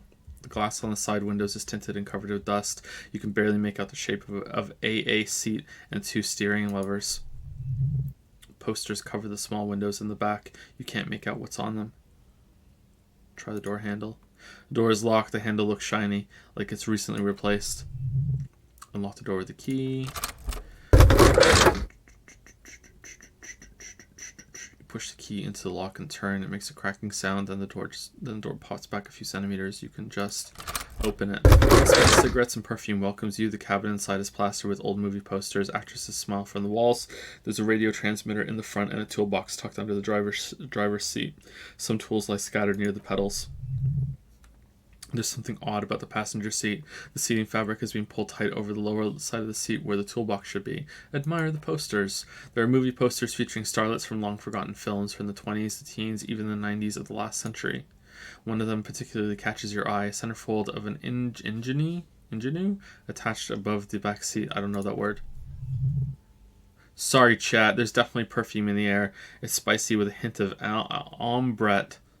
ambre wafting through the bitter air of the cabin. Stop and wonder, what's that smell? The remnants of a sweet juniper-scented perfume. Probably granite. Number 8. Nah, it's lilac and gooseberries. Study the centerfold. The actress is draped in a sheathed dress, one of her shoulders bared. The faded remains of an autograph run across the poster. She's looking past the camera. Wait, this actress really does look a lot like Glacia. She may have been right about this ruby after all. This is Tip Tion, a starlet from the dawn of cinematography, less known for her talent than her tragic untimely death. What happened to her? She wasted away in a drug den called The Door to the River, not far from here on Boogie Street. A mixture of cocaine and morphine. She was afraid of the world and the camera too. Enough of the posters. The actresses and the rare actor all smile you a warm goodbye. A radio transmitter is attached to the dashboard and a toolbox is under the driver's seat. Examine the radio. Looks like the frequency dial is absent and requires a key to work, but the key has been removed, likely by the missing lady driver. Kim leads closer to the radio and hums. Strange. There are so many radio stations saved here. It must be over 100 at least. It has to be an advanced model to fit so many frequencies next to each other without blending them together. Why would anyone need so many radio stations? For contacting an entire fleet of lorrymen, for example. He flicks a switch on the radio. This is all shortwave, UW, and UKV. Looks like we're dealing with an impressive organizational tool, the nerve center of a huge operation, with quite the range too. A 20-kilometer radius at least. Perhaps extended by an attachable antenna that's not here right now. Is there anything else we can do with the radio? Doesn't look like it. It's completely inoperable without the dial key. What else is here? The ghostly actress and the rusty toolbox. Okay. Check the pedals. You wedge yourself under the steering wheel to get a better look. Seems like the fuel tools lying around here. A hammer. A pair of pliers, a rusty wrench have been casually thrown there by the disorganized driver. But one odd detail does catch your eye. A piece of sandpaper has been glued to the throttle. Sandpaper adds extra grip. Looks like the driver has glued a piece of sandpaper to the throttle to offer some extra grip. Sandpaper, Lieutenant repeats, a novel technique. The sandpaper would also rub off the pattern from the driver's right boot sole. Yes, he likes where this is going. Do the honors, he thinks. Connect it yourself. One of the footprints at the crime scene had an aberration. One sole was smoother than the other, which means that the missing lady driver was present at the lynching. Lieutenant's eyes light up behind his prescription lens. Wait, Ruby? And she's also the one running the drug trade. What a handful. First the drug smuggling, now this. How deep does this rabbit hole go? Women, shake your head. Always up to something. Looks like her, yes. And she's also the one running the drug trade. What a handful. This looks like proof the missing eighth person at the lynching was Ruby. Do you think that Hardy and his boys could be also involved in drug operation? Those jerks, definitely. I think the entire union is involved. Maybe even entire Martinez look around suspiciously. Yeah, let's go with that. We should talk with Titus, see what he's got to say on the matter. He writes something down in his little notebook. Are we finished with the lorry? The movie stars are still smiling from the walls. The radio transmitter sits on the center console, and a faint smell of perfume is in the air. Peel off the cover of the passenger seat. Damn, I didn't think this was going to link back to the to Ruby. That's a cool detail. Voila! A stack of neatly folded papers has been stashed behind the seating fabric. You see 3 maps depicting a large metropolitan area. Its Revachol, some of its routes and highways have been outlined with a pen. Bon appris, Lieutenant commends you as you shift through the treasure, well worn and folded into neat squares. Fold open the topmost map. The large map displays the elevated motorway called 881. The intake leading to Martinez is marked with a blue X. There's another X on the off-ramp at a place called the Old South. Toll booths at the intakes are marked with a circle. It looks like there are scant few ways of getting onto the elevated motorway that runs over Jamrock, and this person knows them all. There, hundreds of thousands of motor carriages roar on the 881, high above the massive brown and red roofs that is Jamrock. The commuters don't even look down. The world ceases to exist outside the windshield. Where does the road lead? To Coron, through the middle-income neighborhoods there by the river, and then to Stella Maris and La Delta for work, while the men and women of Jamrock scuttle to their fates below the road. Fold open the second map. This municipal map from the 30s displays a complex system of storm sewers underneath a sub-district called the POX, Old Military Hospital, right adjacent to the 41st Precinct. No storm will ever drown Revachol, the great solution to the riddle of history. Wind rips through the empty hallways of the once great military hospital, now just a ruin under an overgrown park. Beneath the hospital, great sewer tunnels hum and vibrate with life of their own. What is that sound? The rattle of the motor carriages and lorries driving through long-forgotten tunnels lit by gas lights. That's very romantic. Look at the third map. The final map displays a labyrinth of service tunnels left over from the construction of motorway 8x81. A few routes have been marked with a pen where the tunnels and sewers surface near the eminent domain and a traffic island in central Jamrock by the lake. These service tunnels were probably used during the construction of the foundation beneath the motorway. Looks like the smugglers have infiltrated the road network belonging to the East Motor Tract. The smugglers have infiltrated the motor tract. So it would seem. The lieutenant examines the maps with a furrowed brow.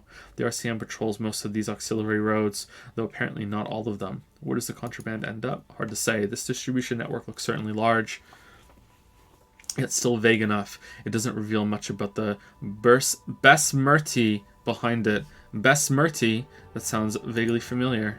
Besmerti is a Revacholian crime syndicate. They see themselves as the inheritors of the 14 Revacholian Indo-tribes, but really they're just violent gangs vying for control on the west side of Revachol. With cool names, he adds with contempt, like La Puta Madri and Ahura Mazda. It's a dark parody. damn, like Xenoblade Chronicles 2. Who do you think is behind this? It's definitely not the Union, they just do some logistics. This operation has spread everywhere in Jamrock. If it's that widespread, then Madry remains the most likely suspect. He's bad news. Kim removes his glasses and polishes them with a handkerchief. There have been attempts at a serious investigation before, but they haven't ended well for those involved. Lieutenant Kitsuragi is a brave man for saying Madry's name without the winces and whispers that usually accompany it. Oh, thanks, Felician. Return the second papers under the seat. Lieutenant nods. Best not to disturb the scene. I'll have forensics go over the lorry and pick these up later. The stack of maps looks just like before, barely noticeable. I'm surprised you even have forensics. The movie stars look silently by and pull, and the pull-out toolbox has a rubber handle worn from years of use. Years of use. Sorry, pull out the pull-out toolbox. That is hard to say. A metallic drawer slides out from the seat. It's empty except for a folded newspaper. Unfold the newspaper. It's an issue of Peripherique from last Wednesday. A piece of paper falls out from its pages. Pick up the note. It looks like an article ripped out from a radio enthusiast magazine. Complex mathematical equations explain the basics of something called the ULAN frequency system. Lieutenant leans over your shoulder to examine the note. The ULAN frequency system? I've never heard of that before. I know of FM, AM, UKV, but his thought trails off. Push in the pull-out toolbox. The pull-out toolbox slides back into its nest. That's a mistake. The rest is another mistake. The rest is as it was. Posters or radio, dust on the windows. I gotta say, like, the mistakes, like, I'm pointing them out, but they don't really bother me. Like, there's so much text, it's like, it's whatever. Like, I can live with it. I don't think there's ever been a mistake that's made something confusing or unclear. Like, they should be fixed, obviously, but it doesn't really bother me.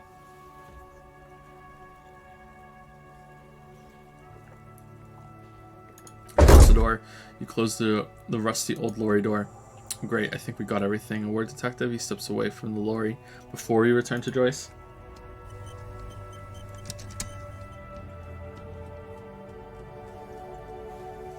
Thank you, CK Tofu, for gifting out 5 subs. To Ara Feo? That's a good start. Thank you also to Sergi13, Godslayer H, M. Hevius, and Shiny No Aesir. I think only one of those was a new sub. Damn. What are the odds of that? Thank you, CK Tofu. Thank you very much. You've gifted a lot of subs out over the past several months, I think. Thank you so much. These sound effects will be definitely how loud they are. Are they? Let me see if I can turn the sound effects down a little bit.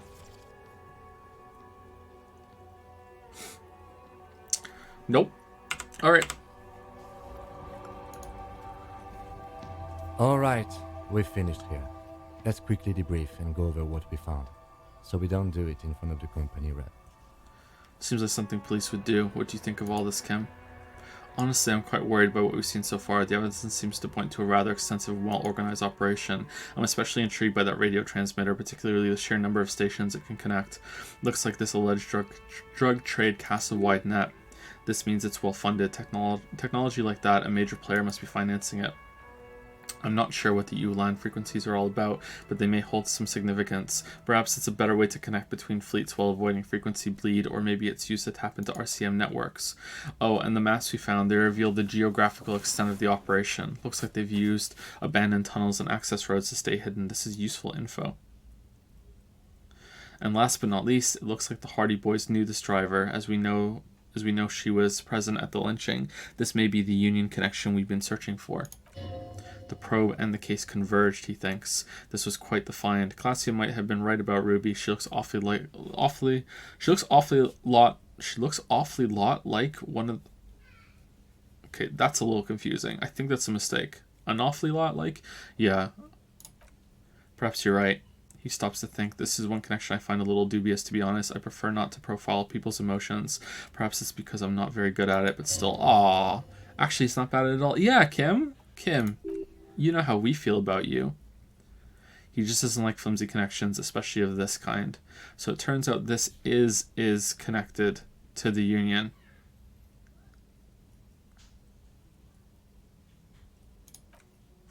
Like Joyce told us, yes, logistically. But don't expect to bust this open during our stay here. At best, this is an angle we can use against them to other ends as extra ammunition, and we'll deal with it in the sequel. Disco or Elysium are... To disco for Elysium. Will the RCM open an investigation into this? We should return to the murder case, see what Joyce tells us about the lynching. When we're done for the day, I'll call my station and suggest our narcotics department look into it. There are more than enough grounds to start an official investigation sometime later when we're done here. We do not want to get caught in that. He stops to think. What are you thinking? The fact that one hasn't started already gives me pause. An investigation, I mean, especially if the Marjorie grouping is involved, and I can't imagine they aren't. It's certainly worrisome. Corruption? He nods. All the same, I don't like the idea of internal affairs descending on the matter. That won't help anyone either. Okay, debrief over. Debrief over, he nods. After you.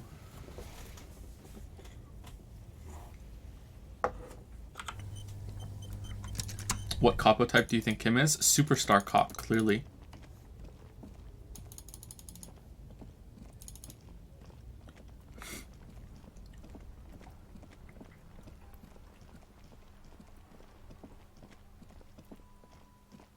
Let's go talk to Kuno after the armor thing. Below the grime, a dark neon poster reads, Van Eyck, totally transcendent. We did this already, right? This was visual calculus? Yeah, just wanted to make sure. This is where I started off with my motor carriage before sinking it in the sea.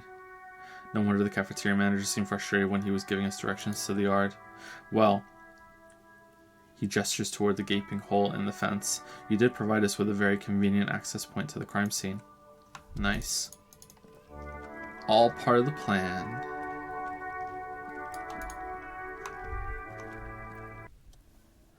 So our odd soul wasn't in the back of the whirling. I don't know. He inspects the odd soul more closely. They're about the same size, not the same boot, no, but they could be the same person.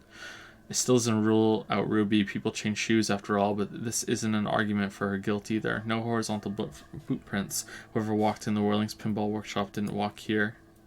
No, these prints are pretty standard. The ones in the dust look custom, or maybe they're just a foreign design. It's a boot print, whatever the case. Fuck, does Kuno care? I talked to Manana about the armor. So, he raises his eyebrows, projecting aggressive indifference. He told me you promised to sick the pigs on him. He said to thank you. Wasn't too keen on chasing down that armor anyway. He said you're now the king of the entire Jamrock? Yeah, so he doesn't understand. Kuno did sick the pigs on him. Kuno's a man of his word. Kuno sent your fat ass running around like Jello. Look, pig, he's selling all business. Kuno sent you to rough some people up. Kuno played you. That happened. Now you and Kuno should move on. Good idea. I will remember this, Kuno. You got fucked, he repeats. You got fucked, pig. Fuck bad. Of course you're gonna remember this. Now get the fuck out of here, griefing the Kuno. After this shit, you better have something real interesting to say if you want to stay in Kuno's face. Yeah, real interesting. And I'm getting the impression that Kuno doesn't care.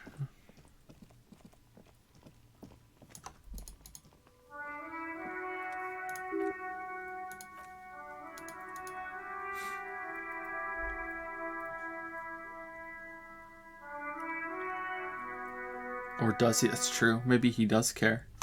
Maybe he does care. Thank you, Yods Tortellini, for the new sub. Thank you very much. Welcome to the Rub-a-Dub Sub Club. Welcome to the Yeet Fleet. We haven't said that in a while. Thank you very much. Hope you're enjoying the game. Oh yeah, we can't move around here without the flashlight because the game sucks.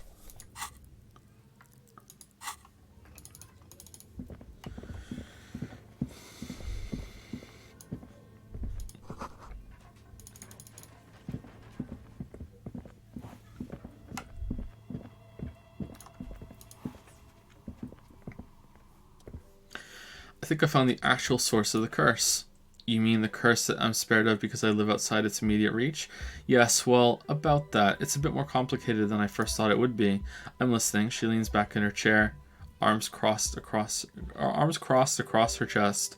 Just say it. There's a 2mm hole in reality located in a church on the other side of the canal, and I think it may be related to the Pale. Excuse me? She sits up, visibly agitated. A 2mm hole in reality? This can't be true. I'm afraid it is, ma'am.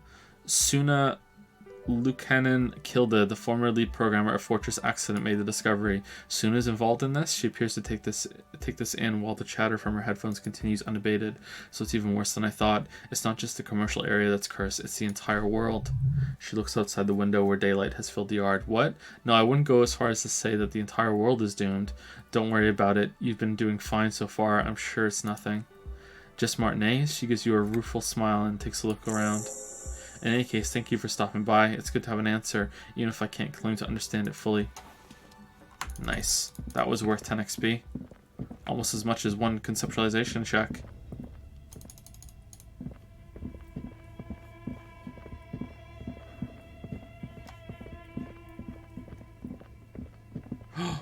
Wait.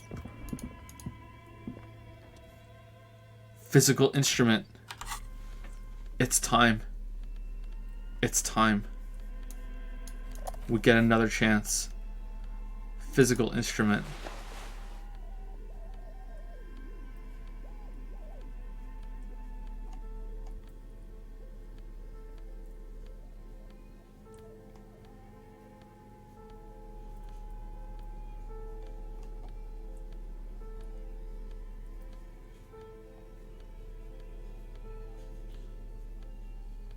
I think we want the tank top up and tank top on instead. All right, physical instrument. We can never level this up, right? Here we go. Here we go. We're saving it. We're not save scumming this one though. 3%. 3%. If I win this, I get to add 1,000,000 coins onto a yaya.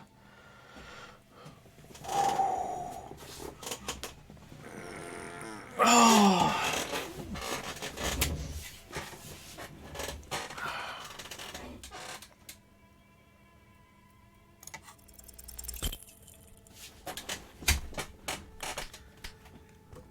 Nope.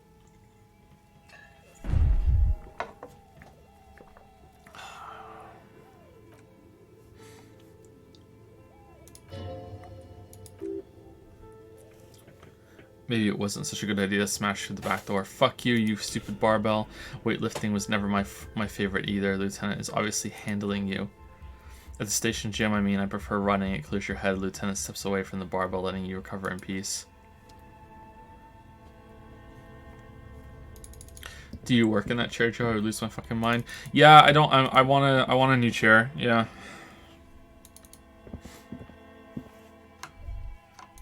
Sorry about the squeaks. It says you are streaming in 1440p 60 frames per second. Oh yeah. I had to record something with OBS. How I had to up it. I didn't change it back. How has it been? Has it been smooth today? Like, this game isn't very demanding, so I guess it's fine.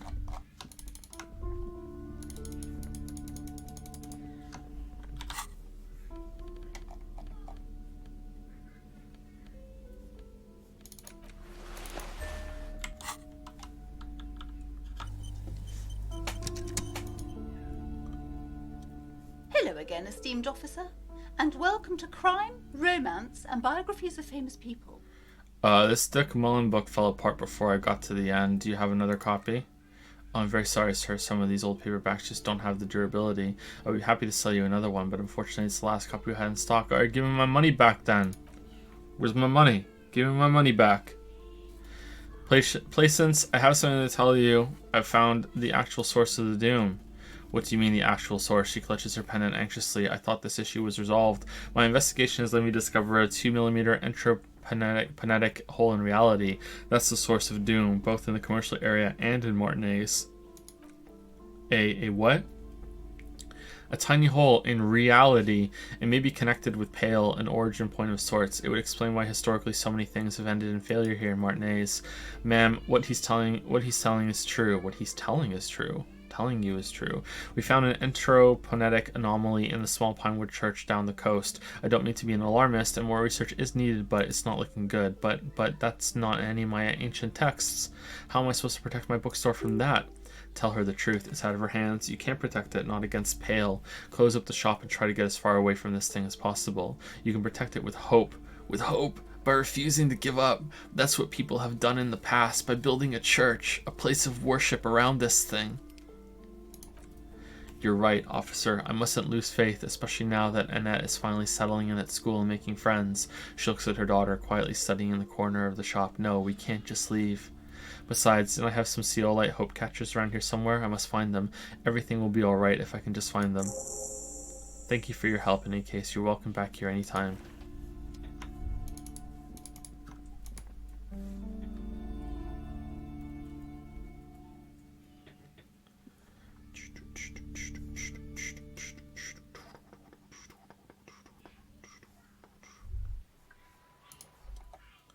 Give up, you'll never find the answer. There's no other copy of Dick Mullen and the mistaken identity. But why? Because that's how the world works. Some stories never get finished. You shouldn't expect there to be a tidy, satisfying ending. But, what if you never find out how your story ends?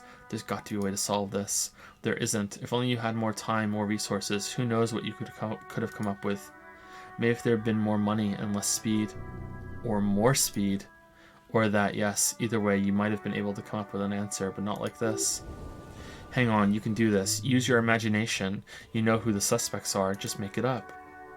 So who killed Charlie Spillane and Deanna Dunove? Detective, just fucking pick one. It was love, did the men. The dirty police captain, the junkie art collector, the politician's twat son. Fuck you, book. It was Dick Mullen. It was love, did the men.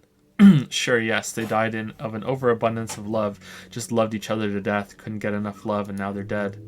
Why not? Love gets a lot of people killed. Speaking of, aren't you a little close to the edge yourself, lover cop? Better lay off that love stuff if you can. Oh man, we're lover cop. Okay, I'm a lover cop now.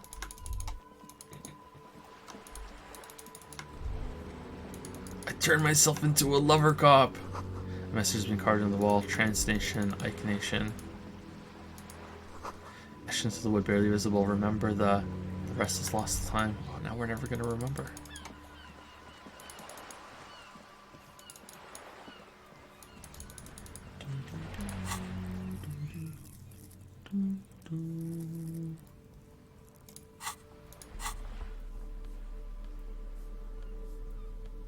What's our perception at?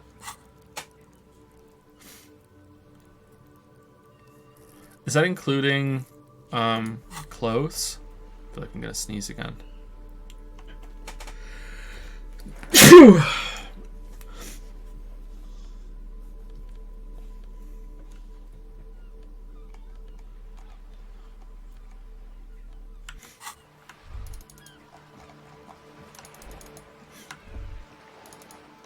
What if we could see the helmet through these things?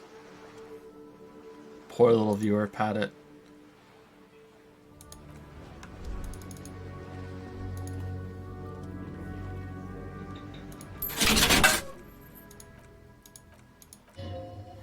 Could the shot have come from there, then entered the window upstairs of Whirling in Rags? Can you tell from this distance? I don't think it's possible. It's not. The details are blurry. There's water vapor in the way, and waves cut into the eyelet.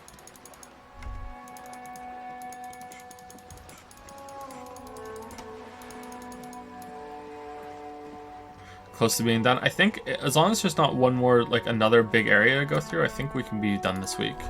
An old poster hidden below the new ones. Arno van Eyck, 49, the Coliseum. Sounds like an obscure live performance in a dirty underground bunker. Hello again, officers.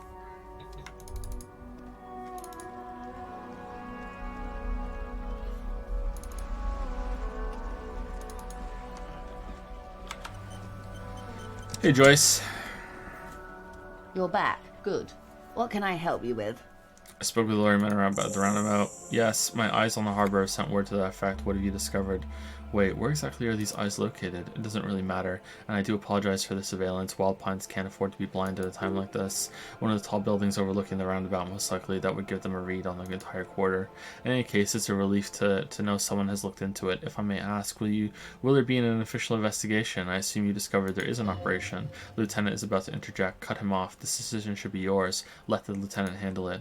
If there is an investigation, it will be a part of an ongoing operation subject to confidentiality. I'm sure you understand. Of course, detective, she says, her tone more cautious suddenly. In any case, you've held up your end of our arrangement. I trust you with the rest. Now it's my turn. I wouldn't normally break protocol like this, but the situation demands it. If you don't solve this murder, I'm afraid we may have a bloodbath on our hands. What was that about? A bloodbath? I've already heard about a connection between the lynching and the strike, but I need your testimony. What was that about a bloodbath? Yes, I'm afraid the strike may descend into a small-scale civil war with possible consequences for all of Revachol West. Since you're sharing, ma'am, this is also the RCM's worst-case scenario. Then we're on the same page, as grim as it might be. Number 2. I have an indirect role to play, I'm sad to say. My employer experienced a momentary lapse in faith in me. In that moment, they elected to deploy a private military contractor. As an insurance measure, they called it my security detail. A momentary lapse of faith. They were dispatched after I relayed the union's initial offer. Every worker? A member of the board, she nods. I tried to convince my employer it was simply an opening gambit, like you suggested, or a joke even. They did not appreciate the humor. Do you need a security detail? Absolutely not. These mercenaries are muscle, pure and simple. They are meant to intimidate the Union into surrendering. Who are they exactly? Krenel, an Orangenese military company. As far as I know, 3 arrived in Martinez. They report to me sporadically, but they do not answer to me. To be frank, our relationship is deteriorating. They wear ceramic armor, have semi-automatic weapons, and years of combat experience. They also have trauma and stressor disorder, and no idea how to conduct themselves in an urban civilian environment. So what happened? The story is one of them, the colonel, I don't know his real name, sexually assaulted a local woman. While he was drunk and separated from his unit, this allowed some of the more militant union members to subdue him. He was taken up behind the whirling in rags and lynched last Sunday night. What then? Nothing. Mr. Clare refuses to let me into the harbor. I have not been able to discuss this matter with anyone there. The remaining 2 Krenel contractors carry out their orders for now. For now?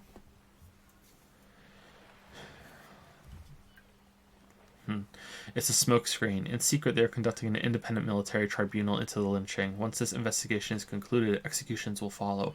Oh, what if we're one of them and we just don't remember? What is the nature of this so-called investigation? Whether to execute one, some, or all of the Union militants. Investigation upon investigation here in the Martinet is racing towards some dark deadline. You've made a mess here, I have to say. This is not disco. Maybe the investigations can team up, share resources and intelligence. Too many investigations in Martinez. Boy, oh boy, is that not good. I have to say, this is not disco. It is very far from disco. A wave crashes against the side of her boat. My only hope is that you provide a single concrete suspect before the mercenaries indiscriminately pick theirs. Simply put, she grabs hold of the mainsail. If you don't pin this on someone good and do it fast, they will identify and execute everyone present at the lynching. This in turn will force the Union to respond. They would have to project strength and power. The debardeurs have over 2,000 men. It will be 1,001. Have you ever seen a hornet invade a beehive, Lieutenant? She leans back. It's not pretty. The Ceres giant hornet, the world's second largest insect, can kill 40 honeybees a minute, while a group of 30 can decimate an entire hive of 20,000 bees in less than 4 hours. These men work in tandem, using semi and fully automatic firearms. Their armor is virtually impenetrable to muzzle-loaded weapons, even yours. Most Union workers don't have guns at all. She's silent for a moment, then concludes. As I said, a bloodbath. See, Kim? This is the great bloodletting I've been telling you about. Apocalypse Cop? I can't see it happen. Too many things would have to go wrong first. Isn't this a pretty bleak scenario you're describing? I think the confrontation is inevitable. It doesn't have to be like this. She looks at you, eyes damp from the wind. Lieutenant W. Frieder de Boy. One single concrete suspect delivered into civil court, a good one, and I may be able to defuse the situation. What can you tell me about Krenel? Not much. Their public resume is relatively good. As far as private military contractors go, I believe they were once called Downwell. Oh, good game. They boast a long list of clients: St. Baptiste, Welkman, Lawrence, Endracht. A warning sign, however, the operations concerned all take place in third or fourth world countries, guarding facilities, escort missions, and such.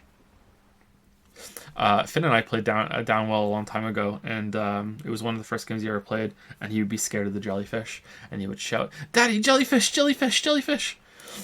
Downwell's pretty hard, meaning they're used to operating in war zones. Yes, all the good conflict corridors, Supramundi, Yezid, the Seminoles Islands, countries that don't have a good record reporting atrocious military conduct on their soil.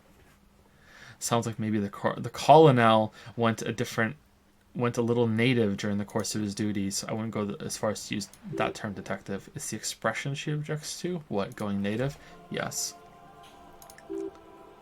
She's picked a strange hill to die on. Strike. Sounds like you object to the words going native more than him raping and killing people here. She's silent. What's the purpose of this, detective? This is where you draw the line, going native, not at hiring a paramilitary death squad. Paramilitary death squad is a bit rich, she remains calm, but yes, were it up to me, I would have at least vetted them more thoroughly. Okay, anything else you got on them? Sadly, no. Before this happened, I had little interest in them. Now that I do, I don't have the resources, she thinks. If you still have access to the insane clown posse's database, you could run a better background check than I ever could. It may take some time, though, she thinks. Do you know a lot about the inner workings of the RCM and the insane clown posse, ma'am? In my line of work, it pays to do your research. I was prepared to deal with the RCM. I did not think I would be dealing with a group like Krenel. Could you contact the company? Tell them to call them off. I have, and they will. However, these orders take time to reach what is basically a rogue unit out in the field here. Until they do, it's all on us. She's being truthful. She is pressing them as hard as she can. You said the deceased assaulted a woman. Or he didn't, she tilts her head. This is information passed on to me from some teenagers loitering around the canal. I cannot testify by it. Who did the passing on, then? The remaining contractors, their tribunal. It's what they believe. What did these teenagers by the canal say? That the man was killed because he assaulted a local woman. I've asked around a bit. This seems to be the accepted story around Martinez. This does not come as news to you, but still, he exchanges a glance with you. To your knowledge, where did this assault took place? If you know. Last Sunday night at the Whirling in Rags, the hostel by the gate. Supposedly the colonel was drunk, maybe on narcotics too. Either way, he's alleged to have sexually assaulted a woman. Sometime later, a group of dock workers got their hands on him. I know the woman you're talking about. We have it under control. Don't mention it. Who was this woman? That's a good question, officer. I don't have the slightest idea. As I said, it's a rumor about a rumor. In any case, it's what the colonel's remaining colleagues believe. Okay. This colonel, the one who was hanged, do you know him? If you mean, did I see him alive? Yes, but I did not know him. His name was Lely. His service name, a nom de guerre, most likely. He wouldn't divulge his full name. Only one of them did. A bad sign if there ever was one. So we were probably supposed to do this much earlier, I guess. Tell me about the others first. One is a man, Cordy they call him, a nickname as well. The other is a woman, Phyllis DePauli. Cordy is the gunner, I believe. DePauli is a radio operator. Lieutenant cuts in. What would you say was his eye color, the deceased's? She closes her eyes, trying to picture the man's face, and shakes her head. I can't remember. There's a pang of regret to her voice. Lieutenant was testing her, asking a small detail first to see if she knew him better than she let on. She passed. That's right, ma'am. Anything else? Nationality? What would you say was his age? He was 40 or 50, it's hard to say which. He had a combat injury on his lower jaw. It made it difficult to estimate his age or gauge his facial expressions. This matches the dental reconstruction we saw on the body, and Classia also mentioned it, I believe. Oh, no, you brought her up in front. No, we're supposed to... No, Kim, no. He says to you, then turns back to Joyce. What else? Nationality? Maybe he whispered it to us. He was Occidental, I think. Light brown hair, a mixed accent, Orionese, or Messininian, maybe. His injury gave him an accent all his own. In a way, it was humanizing. He had to learn to speak through the injury. She nods. That's all I know, I guess. I only met him once. Where are the remaining two mercs now? They've gone to ground, as it were. I don't recommend seeking them out. She puts her foot on the guard wire for balance. For one, they're almost certainly armed to the teeth. They don't have the same respect for the Revachol citizens militia as I do. To put it bluntly, they think you're vigilantes, ghetto savages. It will not be a fruitful meeting. Vigilantes? You're a professional officer of the only legitimate authority in Revachol. Vigilantes? The RCM gets its authority from the coalition. Where does theirs come from? Somehow I doubt that lecturing them on the legitimate use of force will persuade them to stand down. We still need to know where they are. You're likely to run into them eventually. When that happens, I'll be in a better position to mediate if I don't appear involved. Where are these mercenaries? Nice. All right, so if we fail, we have to take 1 million off Ayaya. And it's not like we failed 297% checks before now, right?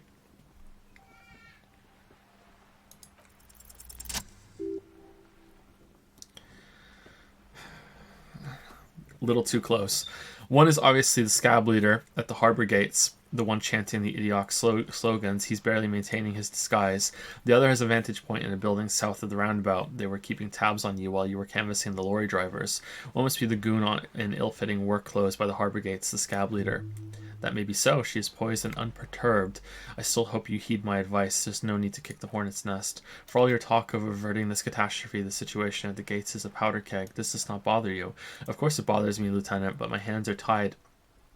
How would my employer react if it appeared I were intervening on behalf of the Union? Your concern may be appearances. Ours is keeping the peace. One is probably in a building overlooking the roundabout. That would afford a good vantage point, she says. In any case, it's practically inaccessible. Where's your radio for contacting them, if I may ask? Do you have an earpiece? Heavens no, I'm not an undercover agent. There's a shortwave at the ship's wheel. She nods toward the sloop's cabin. Had another question for you. How much time do we have until the executions start? Truthfully, I don't know. It depends on their progress identifying the members of the lynch mob and their impatience. They don't report their progress to you. Not on this matter. I'm afraid they consider this a personal initiative. There is a brief silence. Seagulls squawk over the bay. It's a matter of days, not weeks. That's enough for now. I'm sorry to have been the bearer of bad news. If there's anything else I can help you with, please ask. Now can you help me with these tattoos? Of course, excuse my hesitation before. She reaches over the guard wire and takes the photo, holds it in her hand for about half a minute in silence. She wears fingerless gloves. Her fingernails are cut short and fractured like those of a working woman. It is taken with a trivet not long ago. This is the man's upper body. There were no more markings on his hands. No more markings on his hands or legs. Stay quiet, observe the woman's expression. Her mouth is relaxed. The accordion lines near her mouth vanish. The pearls of her eyes move slowly on the photo surface. What do you think? Sorry, she breaks her concentration. I was trying to see if I can read the web of interdependencies between these points. The stars, she points to one on the photo paper.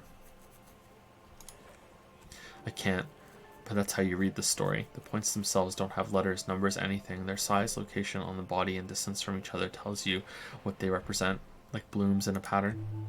Close, she nods. Port cities. This is an Orionese map of the waterways, a sailor's tattoo worn by wayfarers of the DeLorean century over 300 years ago. The sailors would mark their bodies to map their travels. What is the use of this map? The sailor's soul would use it to fly back home if they should die abroad. This is a sort of contraption to be reeled back in by. The silver cord, they would call it. What travels did the dead man make? Quite a few. Verdefort, the Ornese capital, traditionally stands on the right shoulder. She points to it on the photo. He started somewhere near here, I think. What next?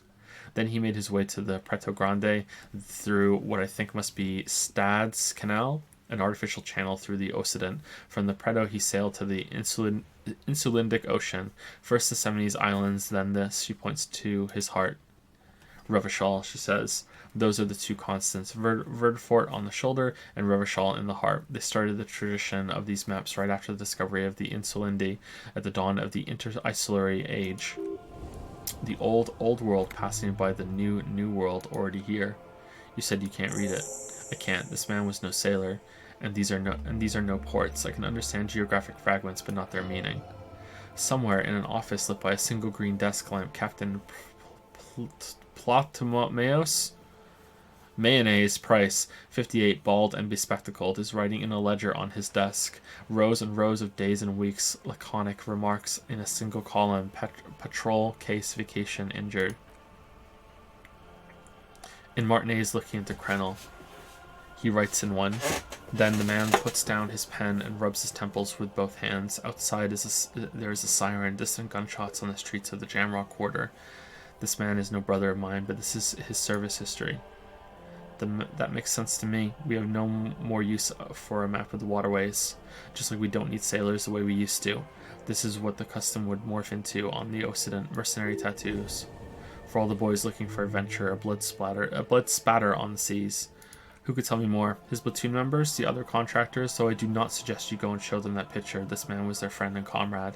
I need the information. Mark it down. Ask Mercs about tattoos. Do what you have to do, Detective Dubois.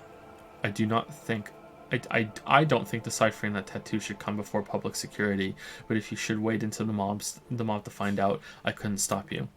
We will be careful, ma'am. That's all for the tattoos. Thank you for your help. Okay. I wonder why they didn't cut him down. You think like his friends, you know, in the area, having to see him all that time, would have found a way to cut him down.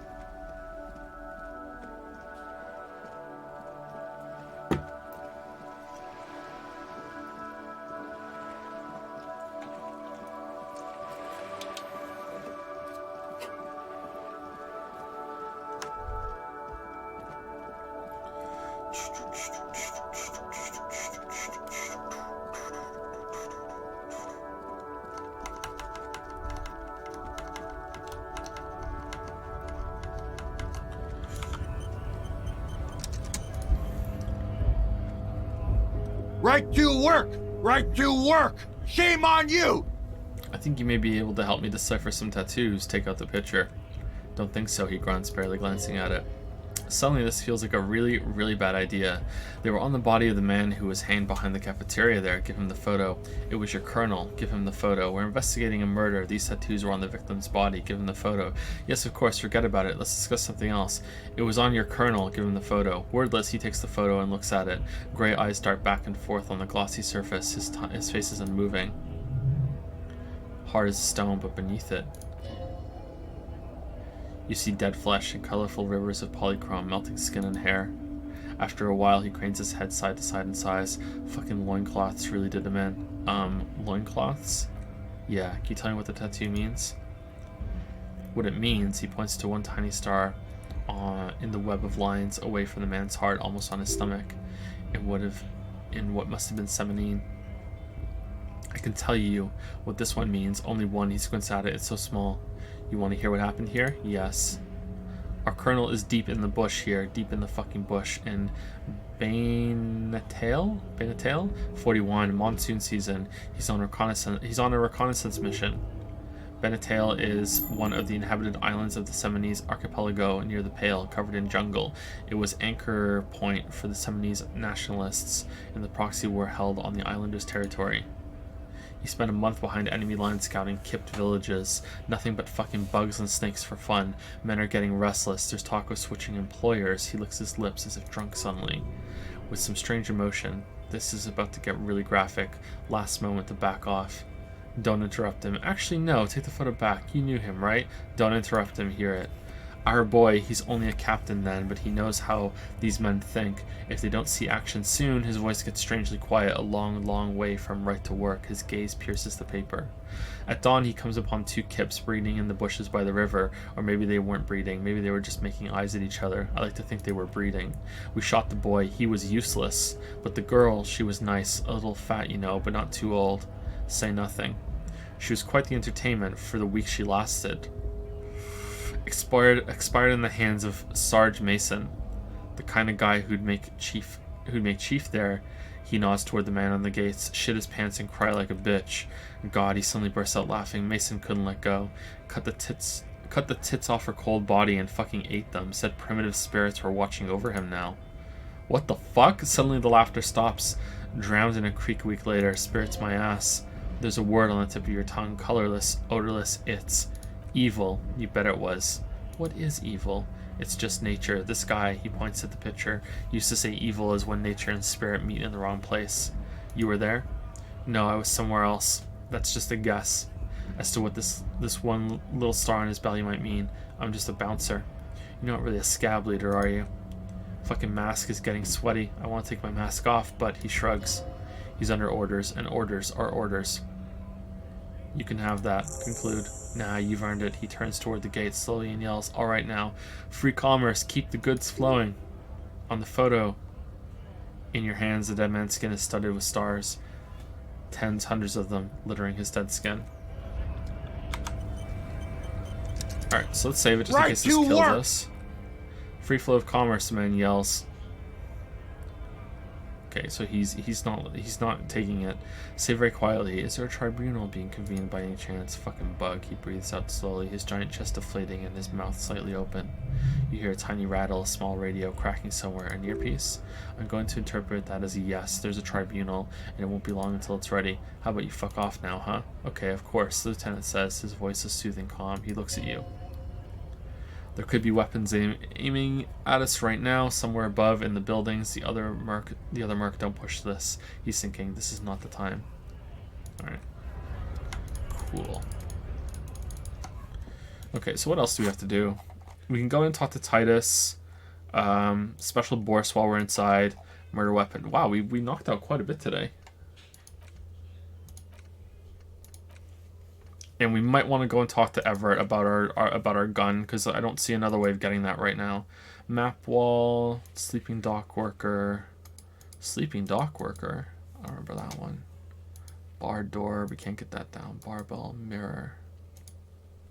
Renee's dead.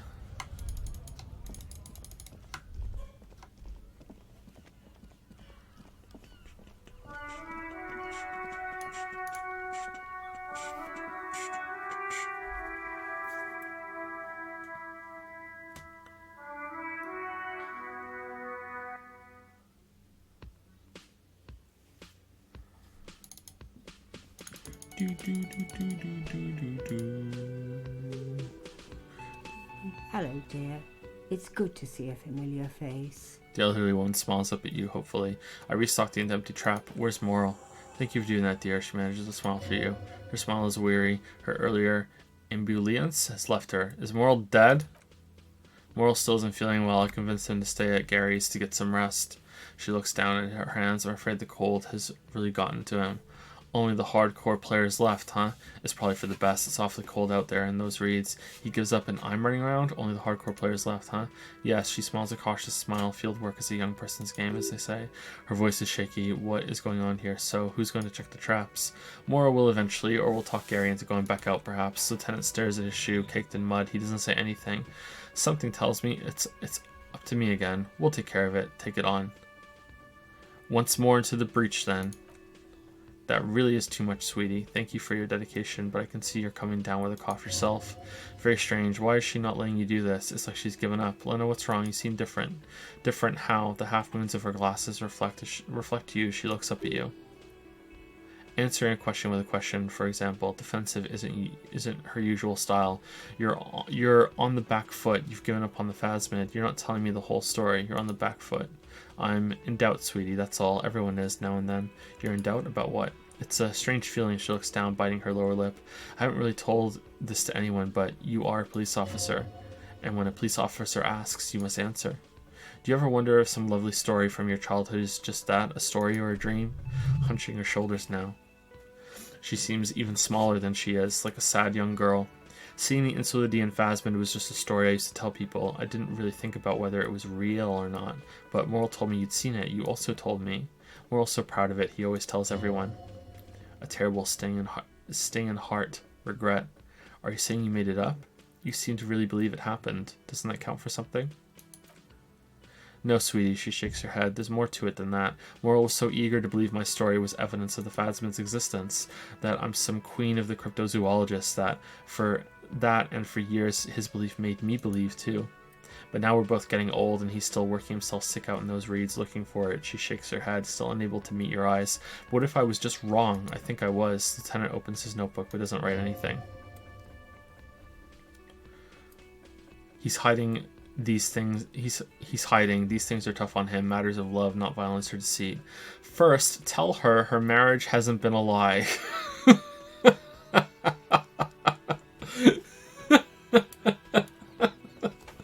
Oh no, it's a red check. What could go wrong? Oh no! But it has, hasn't it? Oh no! Hasn't it? A seed can only bear what's inside it. The seed of love is black and oily. It has a taste you're quite familiar with. Take it from me, love is a lie. The sooner you accept it, the better. You might be right, detective. She looks down at her legs. I was a paraplegic before we met. He didn't know before I came in on our first date. If I weren't the queen of the cryptozoologist, if I didn't tell him that story. She has to swallow to relax her throat. It's keeping her from talking. He'd still be into you. That's not how these things work. Now I understand why you haven't told him about your doubts. Wow, love is hard. He'd still be into you. That's not how these things work. Maybe, but then why do I not dare tell him? She sighs. I've wasted enough of your time with this drama. I really must stop talking about it, lest I start crying and waste more of your time. What you have to know is the Insulidian phasmid probably does not exist. Let us fools chase our ghosts. There are a million better things to do with your life. Are there? Some of the other things are pretty bad. To hell with this. I still believe you saw the phasmid. Thing is, you're not sure you made it up either. Okay, it's a false memory. Doesn't mean all cryptids aren't real. Chase another one. Number 2. I'm not sure of anything. She looks out the window. Sometimes I still see it, you know, the real memory. Not the memory of the memory, but it's so hard to tell the two apart. Either way, I should go. Poor Morrill is running a fever. I need to get him home to Jamrock before we overstay our welcome with Gary. Are you sure you don't need help getting to Gary's? You do that. I'll check the traps one more time. Oh no, thank you, but I can get there on my own. This whole thing is gas-powered. She taps her chair. And then a taxi home. It's not so bad. You do that. I'll check the traps one more time. Really? Oh, sweetie, she looks at you worried. Please don't get stuck on a dream. Take it from me and Morrill. No one can stop you from finding the phasmid. We're going to find this phasmid. Can I have your address just in case there's news? Okay, it's 1113 Tabernacle Road, Jamrock, but aside, she doesn't think you'll need it.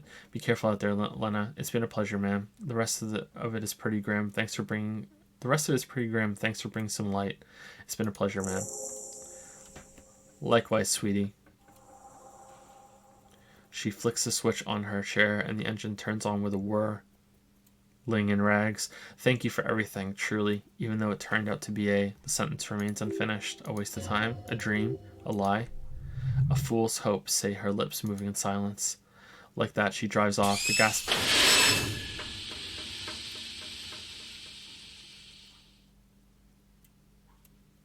Like that, she drives off. The gas engine putters quietly as she gets to the doors, then pushes them open. Outside, it's snowing. We should go too. That was loud. Hey, what about the borscht? By the way, we speak Revacholian in Revachol. Get your Revacholian nationhood on. The borscht. Nod. The man looks at you, then at the soup. His face lightens up. He picks up a bottle from the shelf. Borscht need more vodka.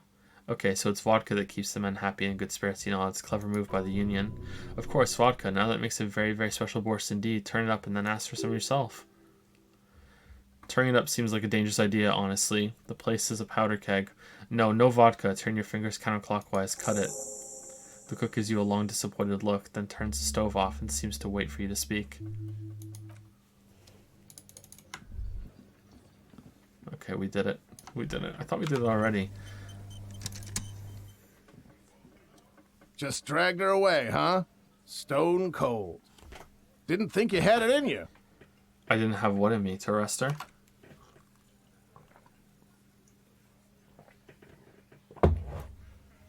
Yeah, you ruthless son of a bitch. He nods approvingly. I certainly didn't have it in me. I always let the pretty ones go. I'm soft like that. Yeah, like when we let old Clancy's widow walk. Or Denise, the diner girl, the milk rack on that one, he says, almost elegaically. Can't say I wasn't sad to see her go. Our Classia there, her face when your friend walked her out. God damn, he shakes his head. Hold up, her face, what did it look like? What? 1/3 of humanity will be called, and you're worried about a single lamb.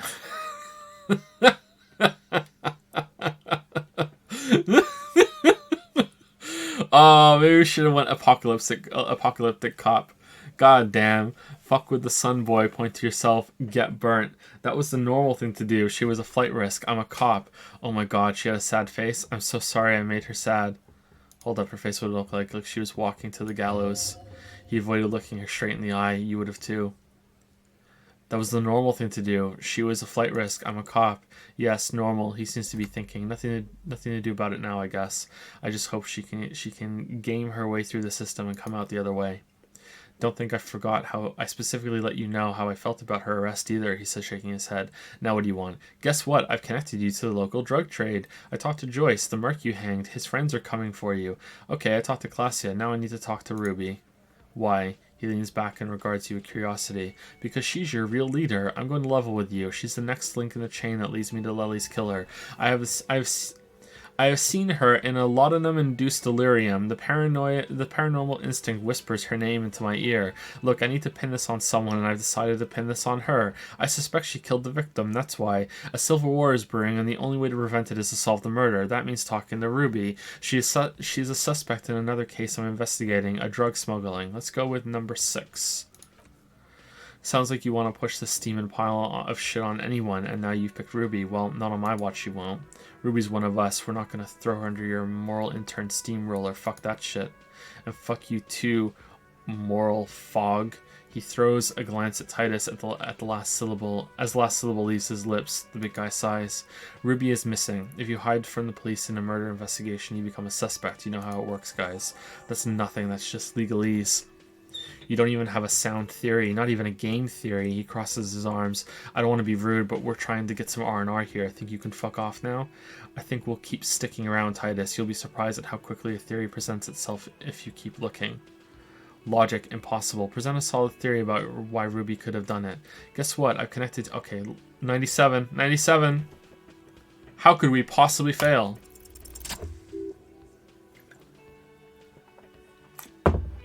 A sudden flash of lightning in your neocortex. The hostile cafeteria is lit by its eerie blaze. Floor plans, bullet trajectories, webs of human emotion all channel into a single thought.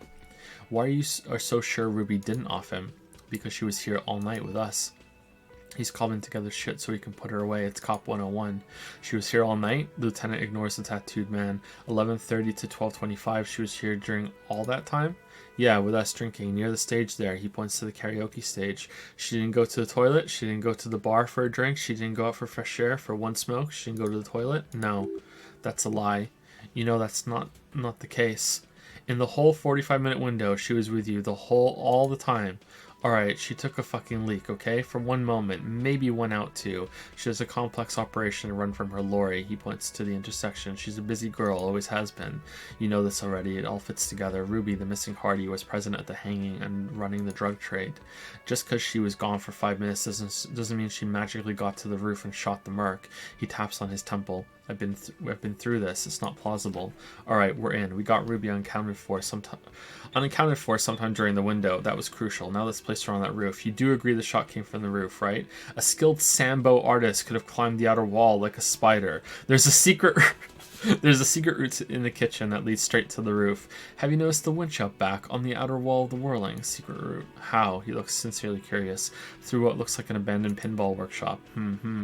People say there was a pinball arcade here sometime before the hostel. What was it called, Theo? East Delta Pinball Arcade, the old man coughs. Weird place, went bankrupt. Okay, but the man looks around. How'd she get up? There's no room for a staircase in this building, or an elevator for that matter.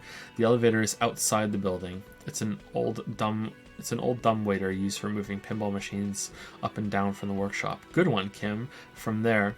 Good one, Kim. Thank you. The lieutenant is glad he got the floor plan right there. From there, a door leads straight to the roof. You can just step outside. Ruby could have gone up, shot him, and come down all in under 7 minutes. All under 7 minutes. That's quite the theory. He turns to Eugene. We need to have a look at that secret passage, boys. I'm on it, boss. Right when the law clears, me and Angus are going up there. It's a dumbwaiter, not an industrial lift. How about I go instead? Shush now, he turns to you. You got something else to back this route up, or is that it? Have we firmly established Ruby could have had access to the roof where the man was shot? Move on? Firmly? He shakes his head. Firmly doesn't go well with could have. There's a route to the roof. Me and the boys need to check it out. That's what we've established.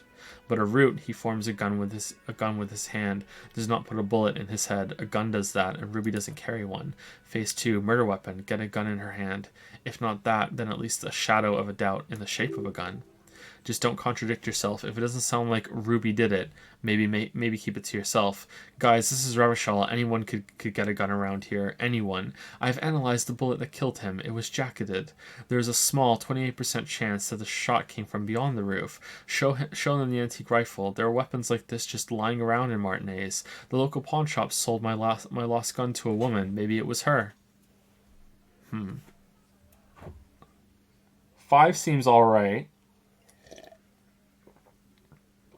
1, like, how does 2 is correct, but how does it implicate, how does 2 implicate the thing?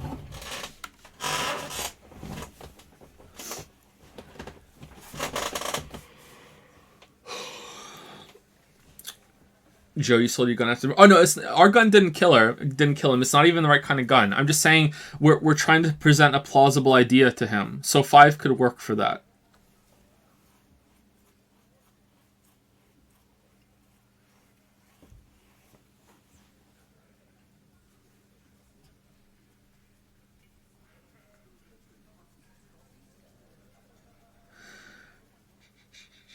2 is correct.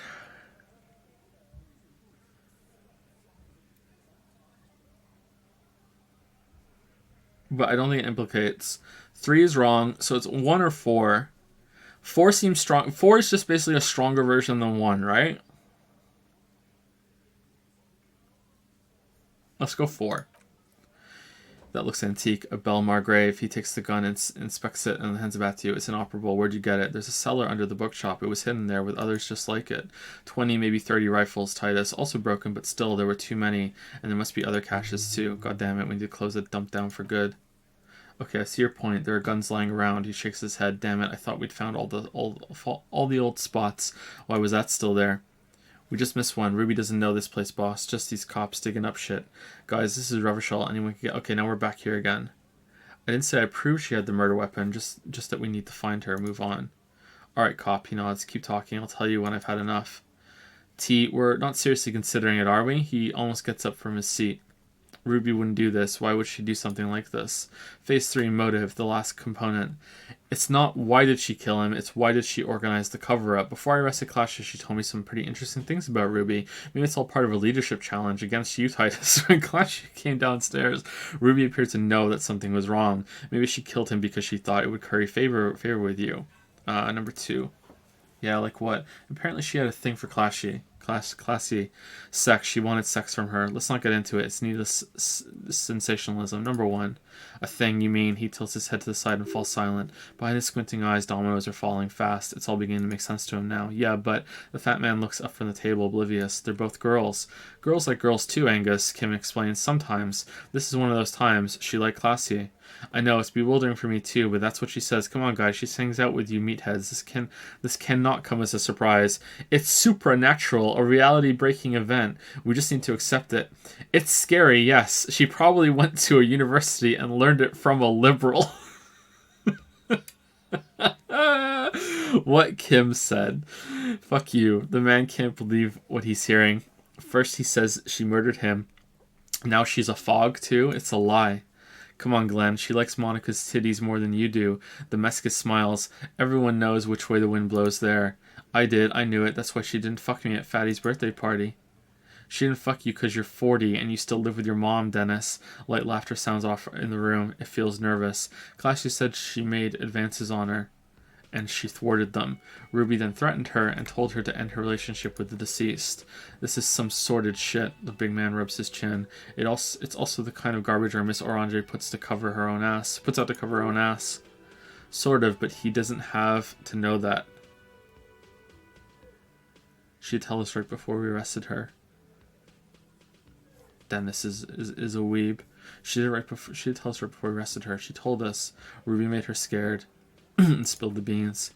He looks out the window pensively. That Ruby is queer as cabaret now. Is queer as cabaret now that I start thinking about it. I don't know why I didn't see it earlier.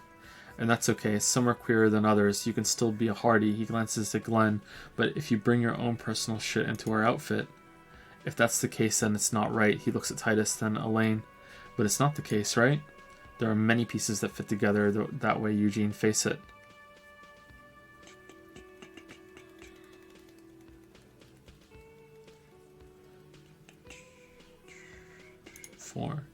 Nah, man, that's just Ruby. She's got shit under control. That's her whole thing. That's why she's so good. Plus, man, it's like female intuition, you know. Women talk to women. He peeks at Titus, which is sort of why we need someone on the team who they talk to. Eugene wants a woman on the team so they can do their job. That must be hard. Half of Martinez is female. Yes, roll your eyes. Female intuition. That's what it was. You're right, Eugene. Yeah, she's just got her shit together. That's how she knew. Or she knew what happened because she killed him. Not so useful. Titus looks at Elaine, then Eugene. Fucking hell, the blonde man is in some kind of anguish that makes him stare into his garlic bread bowl intently. I think we're probably going to do number 1 now. And I suppose you have a theory about that too, cop? She could have just been covering up for herself, Titus. Think about it. Why go through all the effort? It was her idea, wasn't it? The hanging, you went along, but she suggested it. The little man squints, eyes beady. She had like a fully formed plan and shit right when she came back downstairs. Really, Shanks? Classy wanted to talk to another girl, that's all. She was just the first one up there. I could have come up with that plan if I'd been first. Time for a logics demonstration. Eugene, let's assume you killed him. Shanky, let's assume you killed him. Titus, let's assume you killed him. Eugene? He scoffs. Think, you kill him. Get up there, shoot him, get down. Would you prefer to go on trial with your friends as part of a lynch mob or alone for committing murder? The man is silent. If she used us to cover her own shit up, well, that's a serious violation of the Hardy Code, boss. Which is why she didn't. This is fucking stupid, Titus. This and the queer thing, all of it. The blonde man waves his beer around. Why aren't more of you defending her? This is fucking stupid, Titus. Glenn, Titus looks grim. I thought the same thing when she skipped town and left us in this shit. Ooh, so he didn't rule her out completely, and she skipped town. This is good. Titus, you have to see it. Things don't add up. We need to talk to her. Silence. He looks around the room. The old man in the corner nods. A very small nod and a trickle of tobacco spit on his lip. This is the only opinion he cares for. Yeah, I see it. He puts his beer down. There's one more thing I've been wondering about. Ever since you asked me where she is, add it to your list of suspicions if you want. I don't know. He smiles a peculiar smile. I don't know where she went. She just up and left. I got real scared too. Wouldn't tell me why. Sorry, wouldn't tell me where. However hard I asked. Wanna know why? Why? She was afraid I would tell you. He looks you straight in the eye. Maybe she was right. By now I probably would. She knew there's evidence on her, and she knew we'd find it. This is typical suspect behavior. Why fleeing is always incriminatory. Perhaps. He looks out of the window again. Ask her if you find her. It won't be easy, though. She made sure of that. When did she leave? What was she scared of? Do you have any clues on where Ruby went? Have you looked for her? Do you know what she's doing with Ulan frequencies? When did she leave? Friday afternoon, when you first arrived. I got word the RCM was in town. Then she came in to see me. Told me she was leaving. That's when we had our little conversation. What was she scared of? I told you. You. Me as in the RCM? No, you as in the cop with the sideburns and the disco clothes. No wonder she's afraid. I have come to declare the ending of the human experiment. She probably knew me from my singing days. I'm sorry, God, why does everything flee at the sight of my shadow? I have no idea why she'd be scared. I'm just a normal cop with regular thoughts in his head. Sure, normal, he says without smiling. You know, when I first saw you limp in here, I thought she was paranoid or sniffing her own supply, but he measures you up. Now I'm not so sure. What else did Ruby tell you about me? She said you have a funny taste in clothes, he scoffs, and that you won't stop, until you have something on her. She said she's heard of you from Jamrock, that you're a human can opener, that you play suspects against each other, open them up like cans. Fucking hell, the tattooed man shakes his head. Titus, did he just open Angus up like a can? Yes, he did. He nods. Now we can whine about it, whack him, or we can go on with our lives. I'm having a go on with our lives kind of day. Al, how about you? It's not an actual question. Silence, he nods. Is that true, Kim? Am I a can opener? You are insistent, he nods. Anything else? Anything? Yeah, there was something else. She wouldn't tell me, though. I could see she wanted to. It was burning on her lips. Squeaky chair, squeaky chair. This cop Titus, this cop he, but she was too scared. Everett has a file on you, but that's bogus. What she knows comes from somewhere else, from Jamrock. It must be real stuff. Do you have any clues on where Ruby went? She's not far. We know that much. She didn't take her lorry. She's on foot. Good fucking luck, man. She knows this place like the back of her hand. You'll never find her. Yeah, Al. He gives a sharp look, and we won't either. She's not really a... The man stares into his beer. Hardy candidate anymore, is she? She's not, Glenn. Have you looked for her? A little. On the coast. Where have you looked for her, more precisely? More precisely? On the coast, past the water lock. He nods southwest. She's not here, so I'm thinking she's there. Can you tell me where on the coast I should start looking? Sure, there are some shit houses there, a cinderblock town. The fisher folk there refuse to unionize, so that's one place we haven't looked. I hear they have a shack where junkies sometimes crash. Time for you to step up. We will start there. The lieutenant takes a quick note. One more question. What does Ruby look like? Boyish, hair's red, dyed. She looks like a lorryman. Do you know what she's doing with Ulan frequencies? The what now? I have no idea. He looks around. Boys? She said she's building his voice is very quiet, a pale emitter. A what? We were talking about radio equipment. She said she's doing Ulan frequencies and a pale something. I don't know more.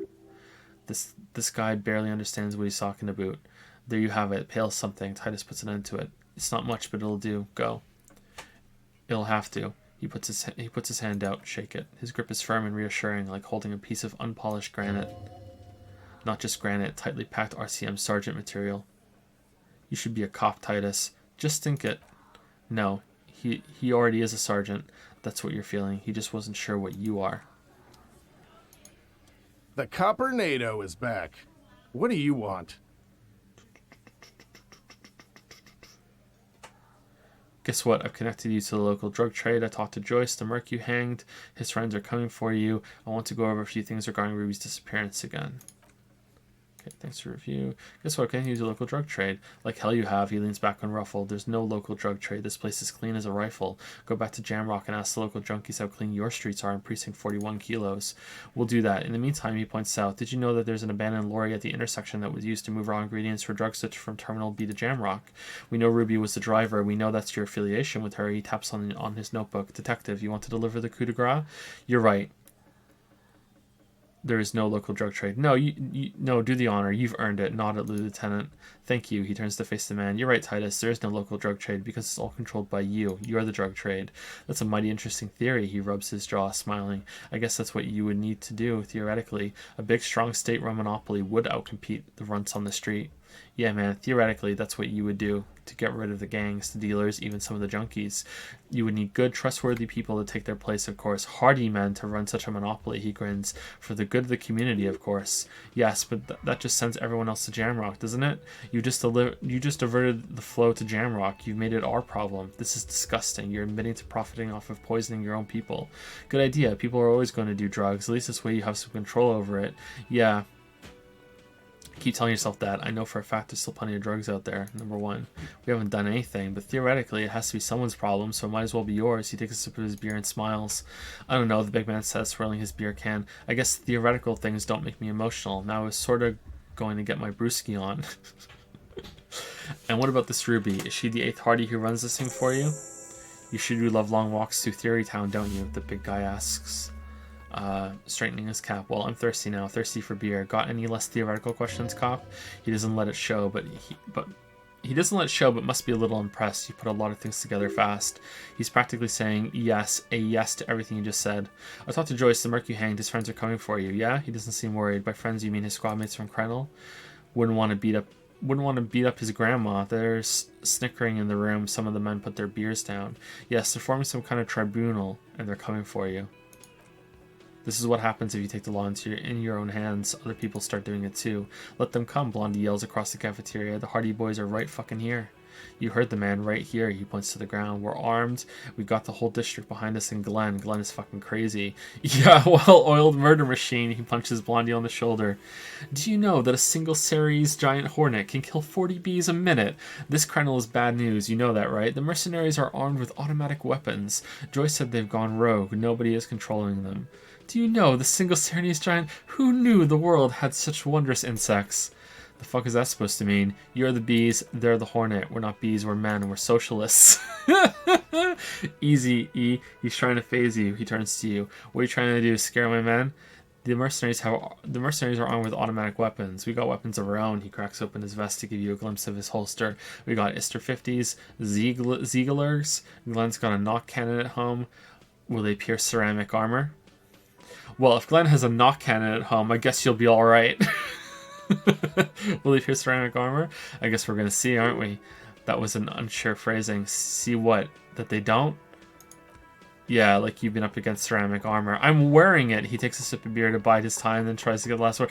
Oh, please be like a Czech. Try and shoot me right now. See if it goes. Oh, please. Please, I'm wearing it. Try and shoot me right now. You haven't even seen the whole suit, right? I've seen the whole fucking thing, and it didn't make him immortal.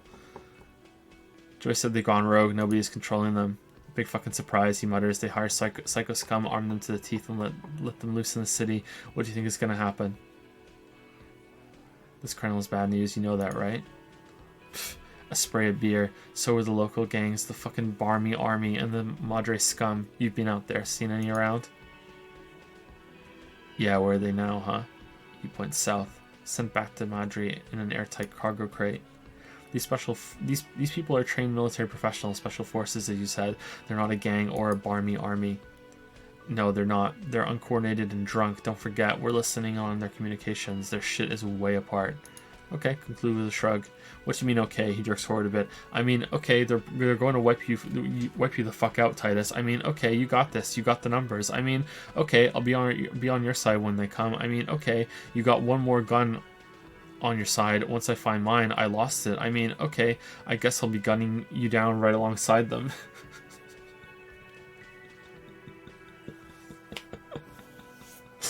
Oh, I mean, I kind of want 4 to see if that leads us to getting our gun back.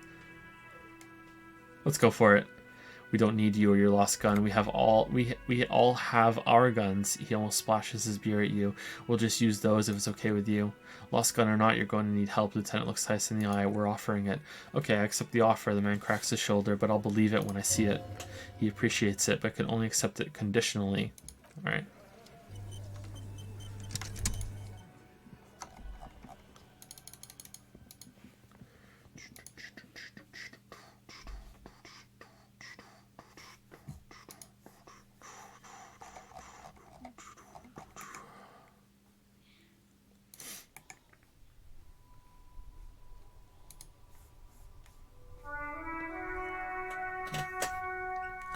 Okay, so,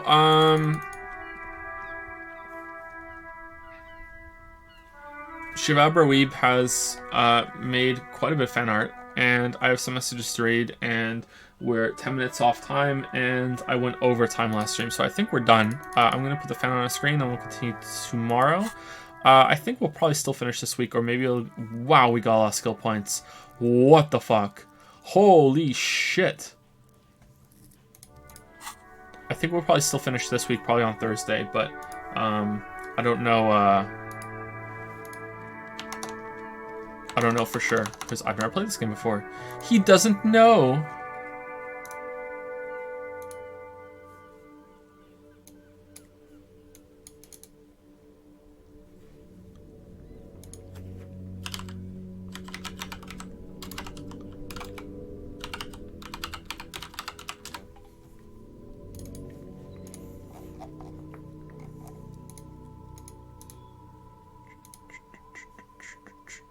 These are awesome.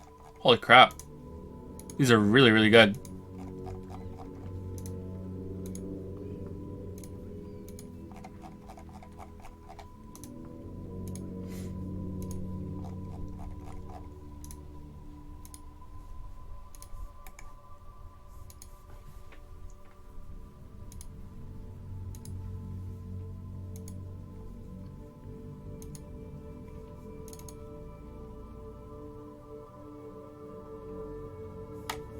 Okay, let me make sure I put them up in the same order. So it was logic first.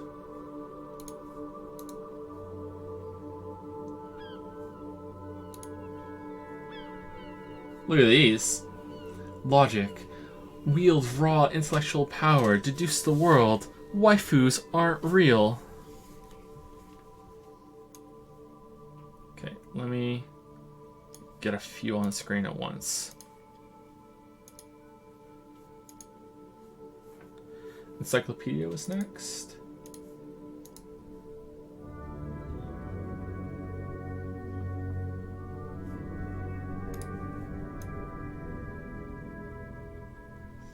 Call upon all your knowledge, produce fascinating trivia. Waifu, from the Japanese word waifu, a transcription of the word wife, your personal most attractive female anime cartoon character, commonly used by a weeaboos. A weeaboos. And next is Rhetoric, who's going to be someone's favorite, I know.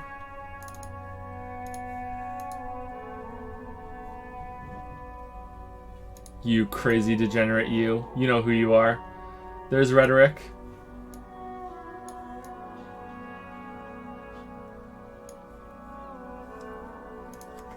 Practice the art of persuasion. Enjoy rigorous intellectual discourse. But what if waifus were real?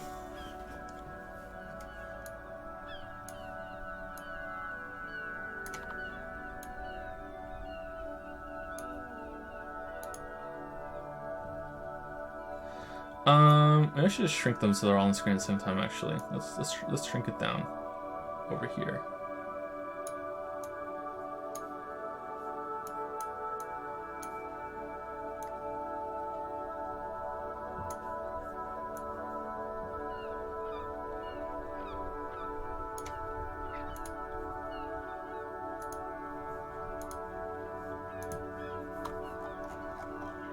Next is Drama, who's gonna be another favorite for someone too.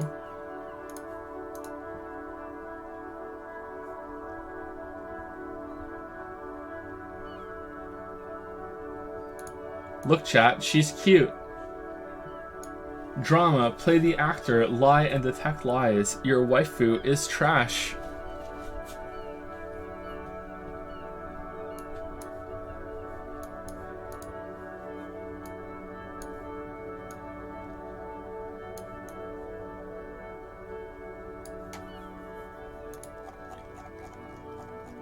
And then there's two more, conceptualization and visual calculus. This is the most images I've ever had on the screen at once.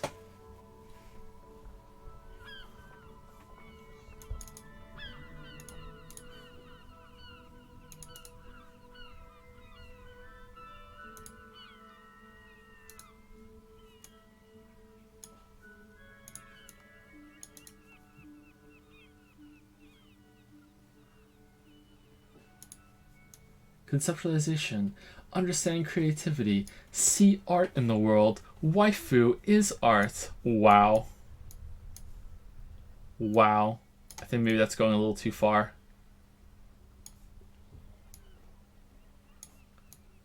Little too far. Waifu is art. And last is visual calculus. And then naturally, because it's this stream, we're going to vote on who's the best. Because why wouldn't we?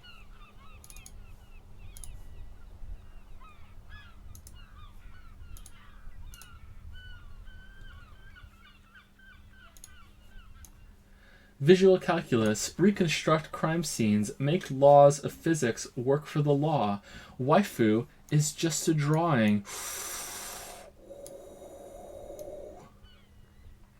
Oh no. Made an enemy for wife.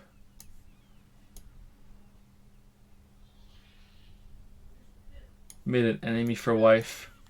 Alright, so there are the candidates. Let's move them a little over.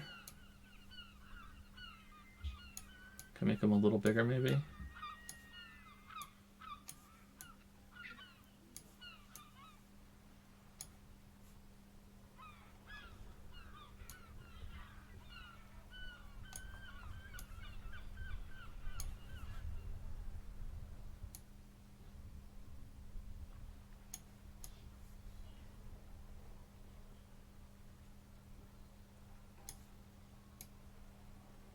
Sorry, this is actually a little awkward because of the way the scaling works. Sorry about that.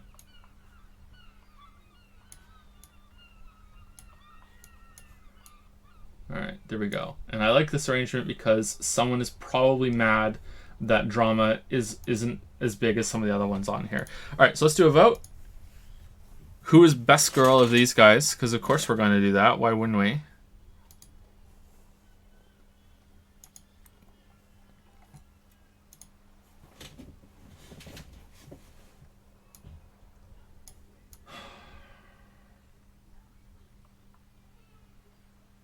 There you go. Drama's bigger. Okay. Sorry, conceptualization. Sorry. Alright, manage poll. Alright, new poll. Who is best Shivabro Weeb waifu? Logic. Drama.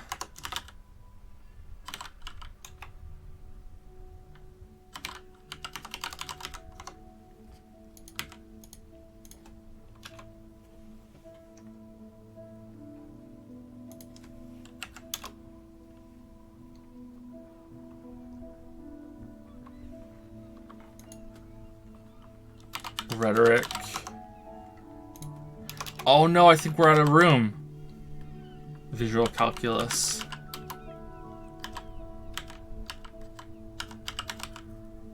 Oh no, there's not enough room for all of them. One has to be called.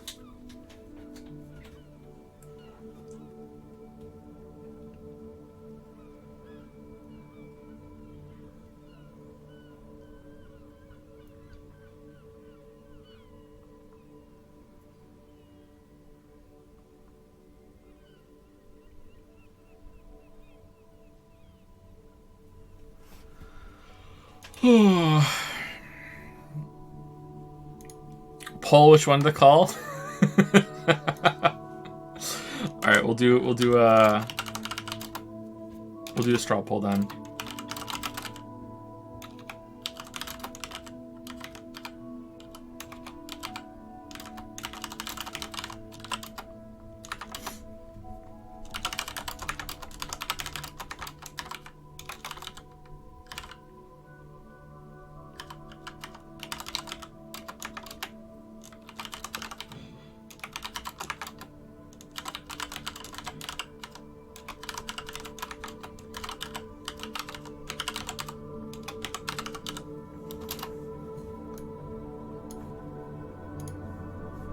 Logic, drama, encyclopedia, rhetoric, visual calculus, conceptualization. Alright, that's it. Alright, here we go. I hope I did this right. If not, then we'll find out. It's poll new. It's poll new. I always forget. I always forget. I always get it wrong. This is why I copy and paste it first. I always forget.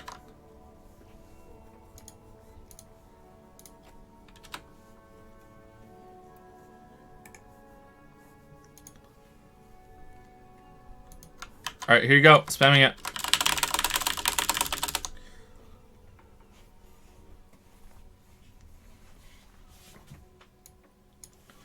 Place your bets now. Place your bets now. And while we go through that, thank you, Yayification, for the 2-month resub. Thank you very much, Yayification. It's a Reciteer meme, but it checks out. Thank you, Yayification. So I'm not even gonna say like did Logic win. I just want to see how much did Logic win. Oh, drama gave her a run for her money more than I thought.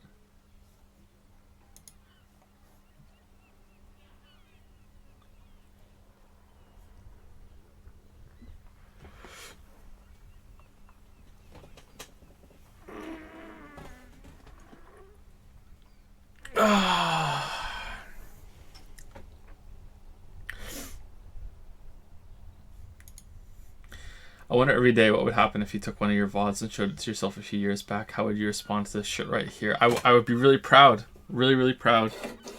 Playing the community like a fiddle. Good job. Good job. Thank you again, Yayification. Thank you, Marl, for the 7-month resub. Thank you very much. These came in quite a while ago, so hopefully you guys are still here. Thank you, Marl. Ralph Fox used fine words to say, Joe, I've been working, like this is like a dialogue, like a scene from a play. So Joe says, I've been working on this video for so long it could be done any day now. Lily, I'm so glad, but Joe, have you decided on where you want to upload? Joe, of course, I want to upload here with you. The hospital's Wi-Fi is crap anyway. Lily, I just want you and the video to be okay. It's been overdue for long. It could be any day now. Joe, well, I know I'll be fine with you here to help me. And then Lily... And then it's the follow-up. Lily, my perfectionism is breaking. I'm going into rendering. Lily, don't worry, Joe. I'm going to make sure the kids are safe, and then I'll be back. Joe, dragon and pain noises. Lily, wow, this is going places. Lily quickly informs Finn and Leo and brings them and Kate to Joe's room. Joe, we're back. How are you doing? Joe, nervous dragon sounds. Lily, I'm worried about viewer retention. Lily holds Joe's hand. Don't worry. I'm amazed people watch half the weird shit you do. This will be fine. Wow. So I'm giving birth to the video. Thank you, Ralph Clogs. Oh wait, there's more. Joe, I'm in the last 99%. Lily, I can see the thumbnail.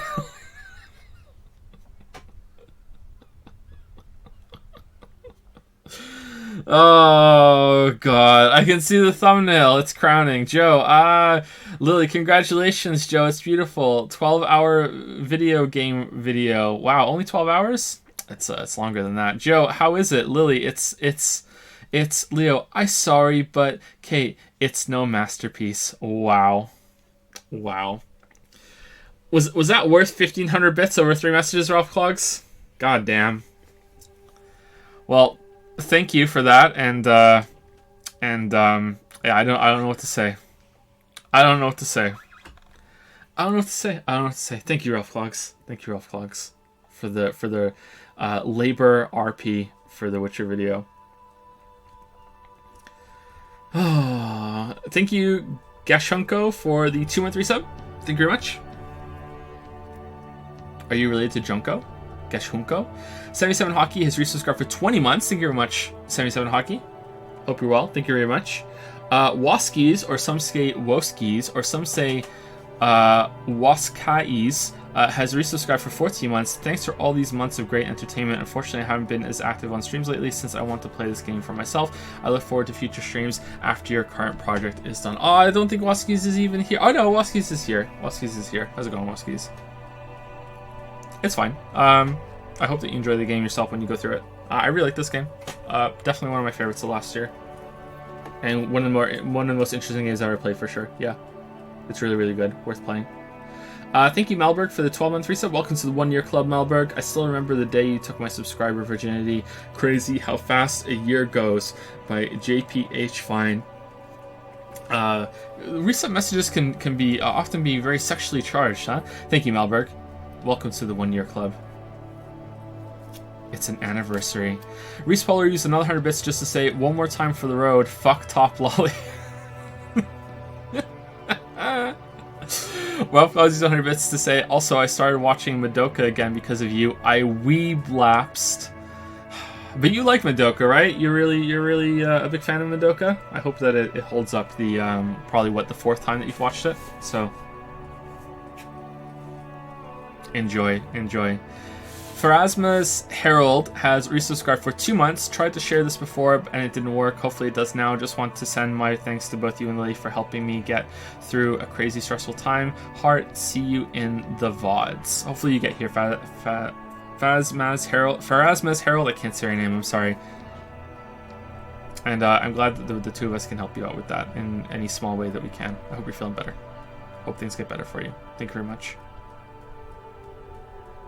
Poker Starfish used 100 bits to say, sorry I fell asleep, what happened? We're voting on best girls. Logic won. Logic won with 63 votes, then drama, then visual calculus, then conceptualization, then rhetoric, then encyclopedia, which I'm surprised. I thought encyclopedia, the page hair might have done it for some of you. Huh. It was between drama and logic for sure, though. I know my community. I know you guys. Excuse me. And last on my list is Elysium for the 5-month resub with Noise. Noise. Isn't there like a Key and Peele sketch where they do Noise? That's a pretty funny one. Thank you, Elysium. I really fucking wonder, man. He did confirm that Witcher 1 is 4 hours, so like how the hell Witcher 3 is anything below 8? Okay, so like Witcher 3 is a lot longer of a game, but it's nowhere near as dense as Witcher 1 and 2 is, so you'll be surprised. It is pretty long though, but yeah.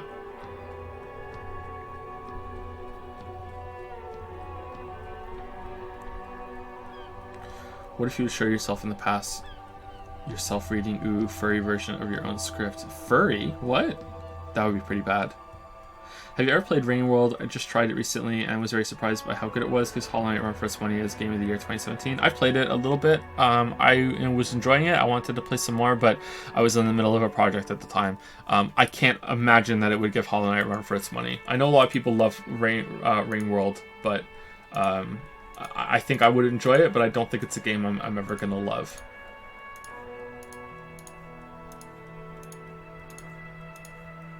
The movement was a little too limited for me, and honestly a little too awkward. But maybe if I played it some more, I would get more into it.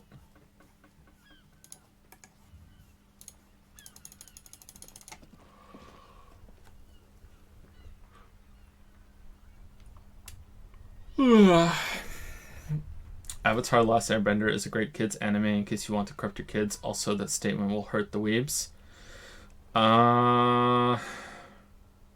I don't know, like, don't we want to watch like the first few seasons of Pokemon first so we understand it? I don't know. I feel personally attacked. Uh-oh, one of them's in trouble. SpongeBob is anime. Is it?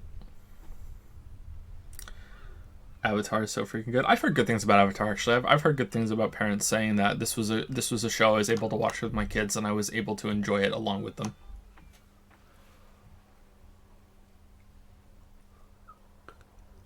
The mailbox, we tried to pet the mailbox last time. It didn't do anything. We did it last one. Oh.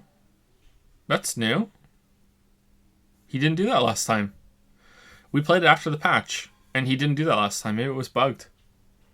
Your hands were full? Oh, okay. Here you go. We're patting the mailbox.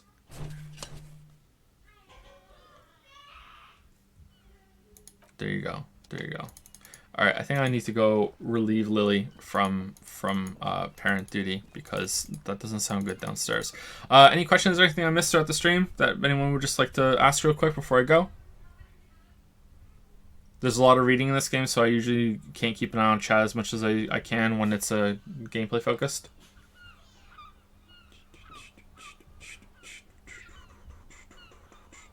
Have a good day, Joe. I'm feeling a little better, but I don't know. Now that I'm done, I feel kind of too hot all of a sudden. Is there a game you're glad you didn't play on stream? Assume the witness is up there. Yeah, any puzzle game. Puzzle games are a nightmare to play on stream. Tomorrow, you dab. You have my word.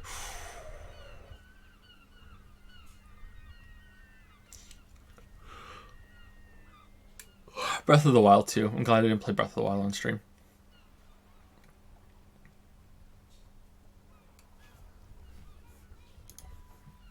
Were there any Ayaya cash-ins today? There was Bill Nye, the cream pie guy, used 20k on literally nothing instead of Ayaya. Congratulations, Bill Nye, the cream pie guy. That has been cashed in. Congrats. Will you please take a week break from streaming after Disco? It might be good for you. Maybe, but if you take breaks from streaming, you lose momentum, and it's really hard to get the momentum back. Like the fact that we're sitting between 500 and 600 viewers. Today was a little bit on the lower end, but 500, 600 viewers on a game like Disco that's been spread out over so many weeks with all the fucking around that we're doing is actually really good. Like before we used to stream like I don't know a year ago or so, like we would be lucky to get 400 viewers on like a big game. So I don't know, we'll see. I could use the time though. I could for sure. Anyway, I'm out. See you guys later. See you tomorrow. Have a good one.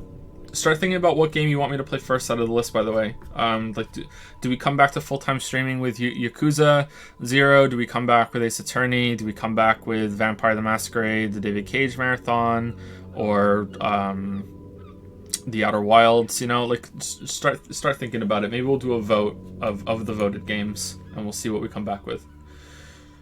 Anyway, see you guys later.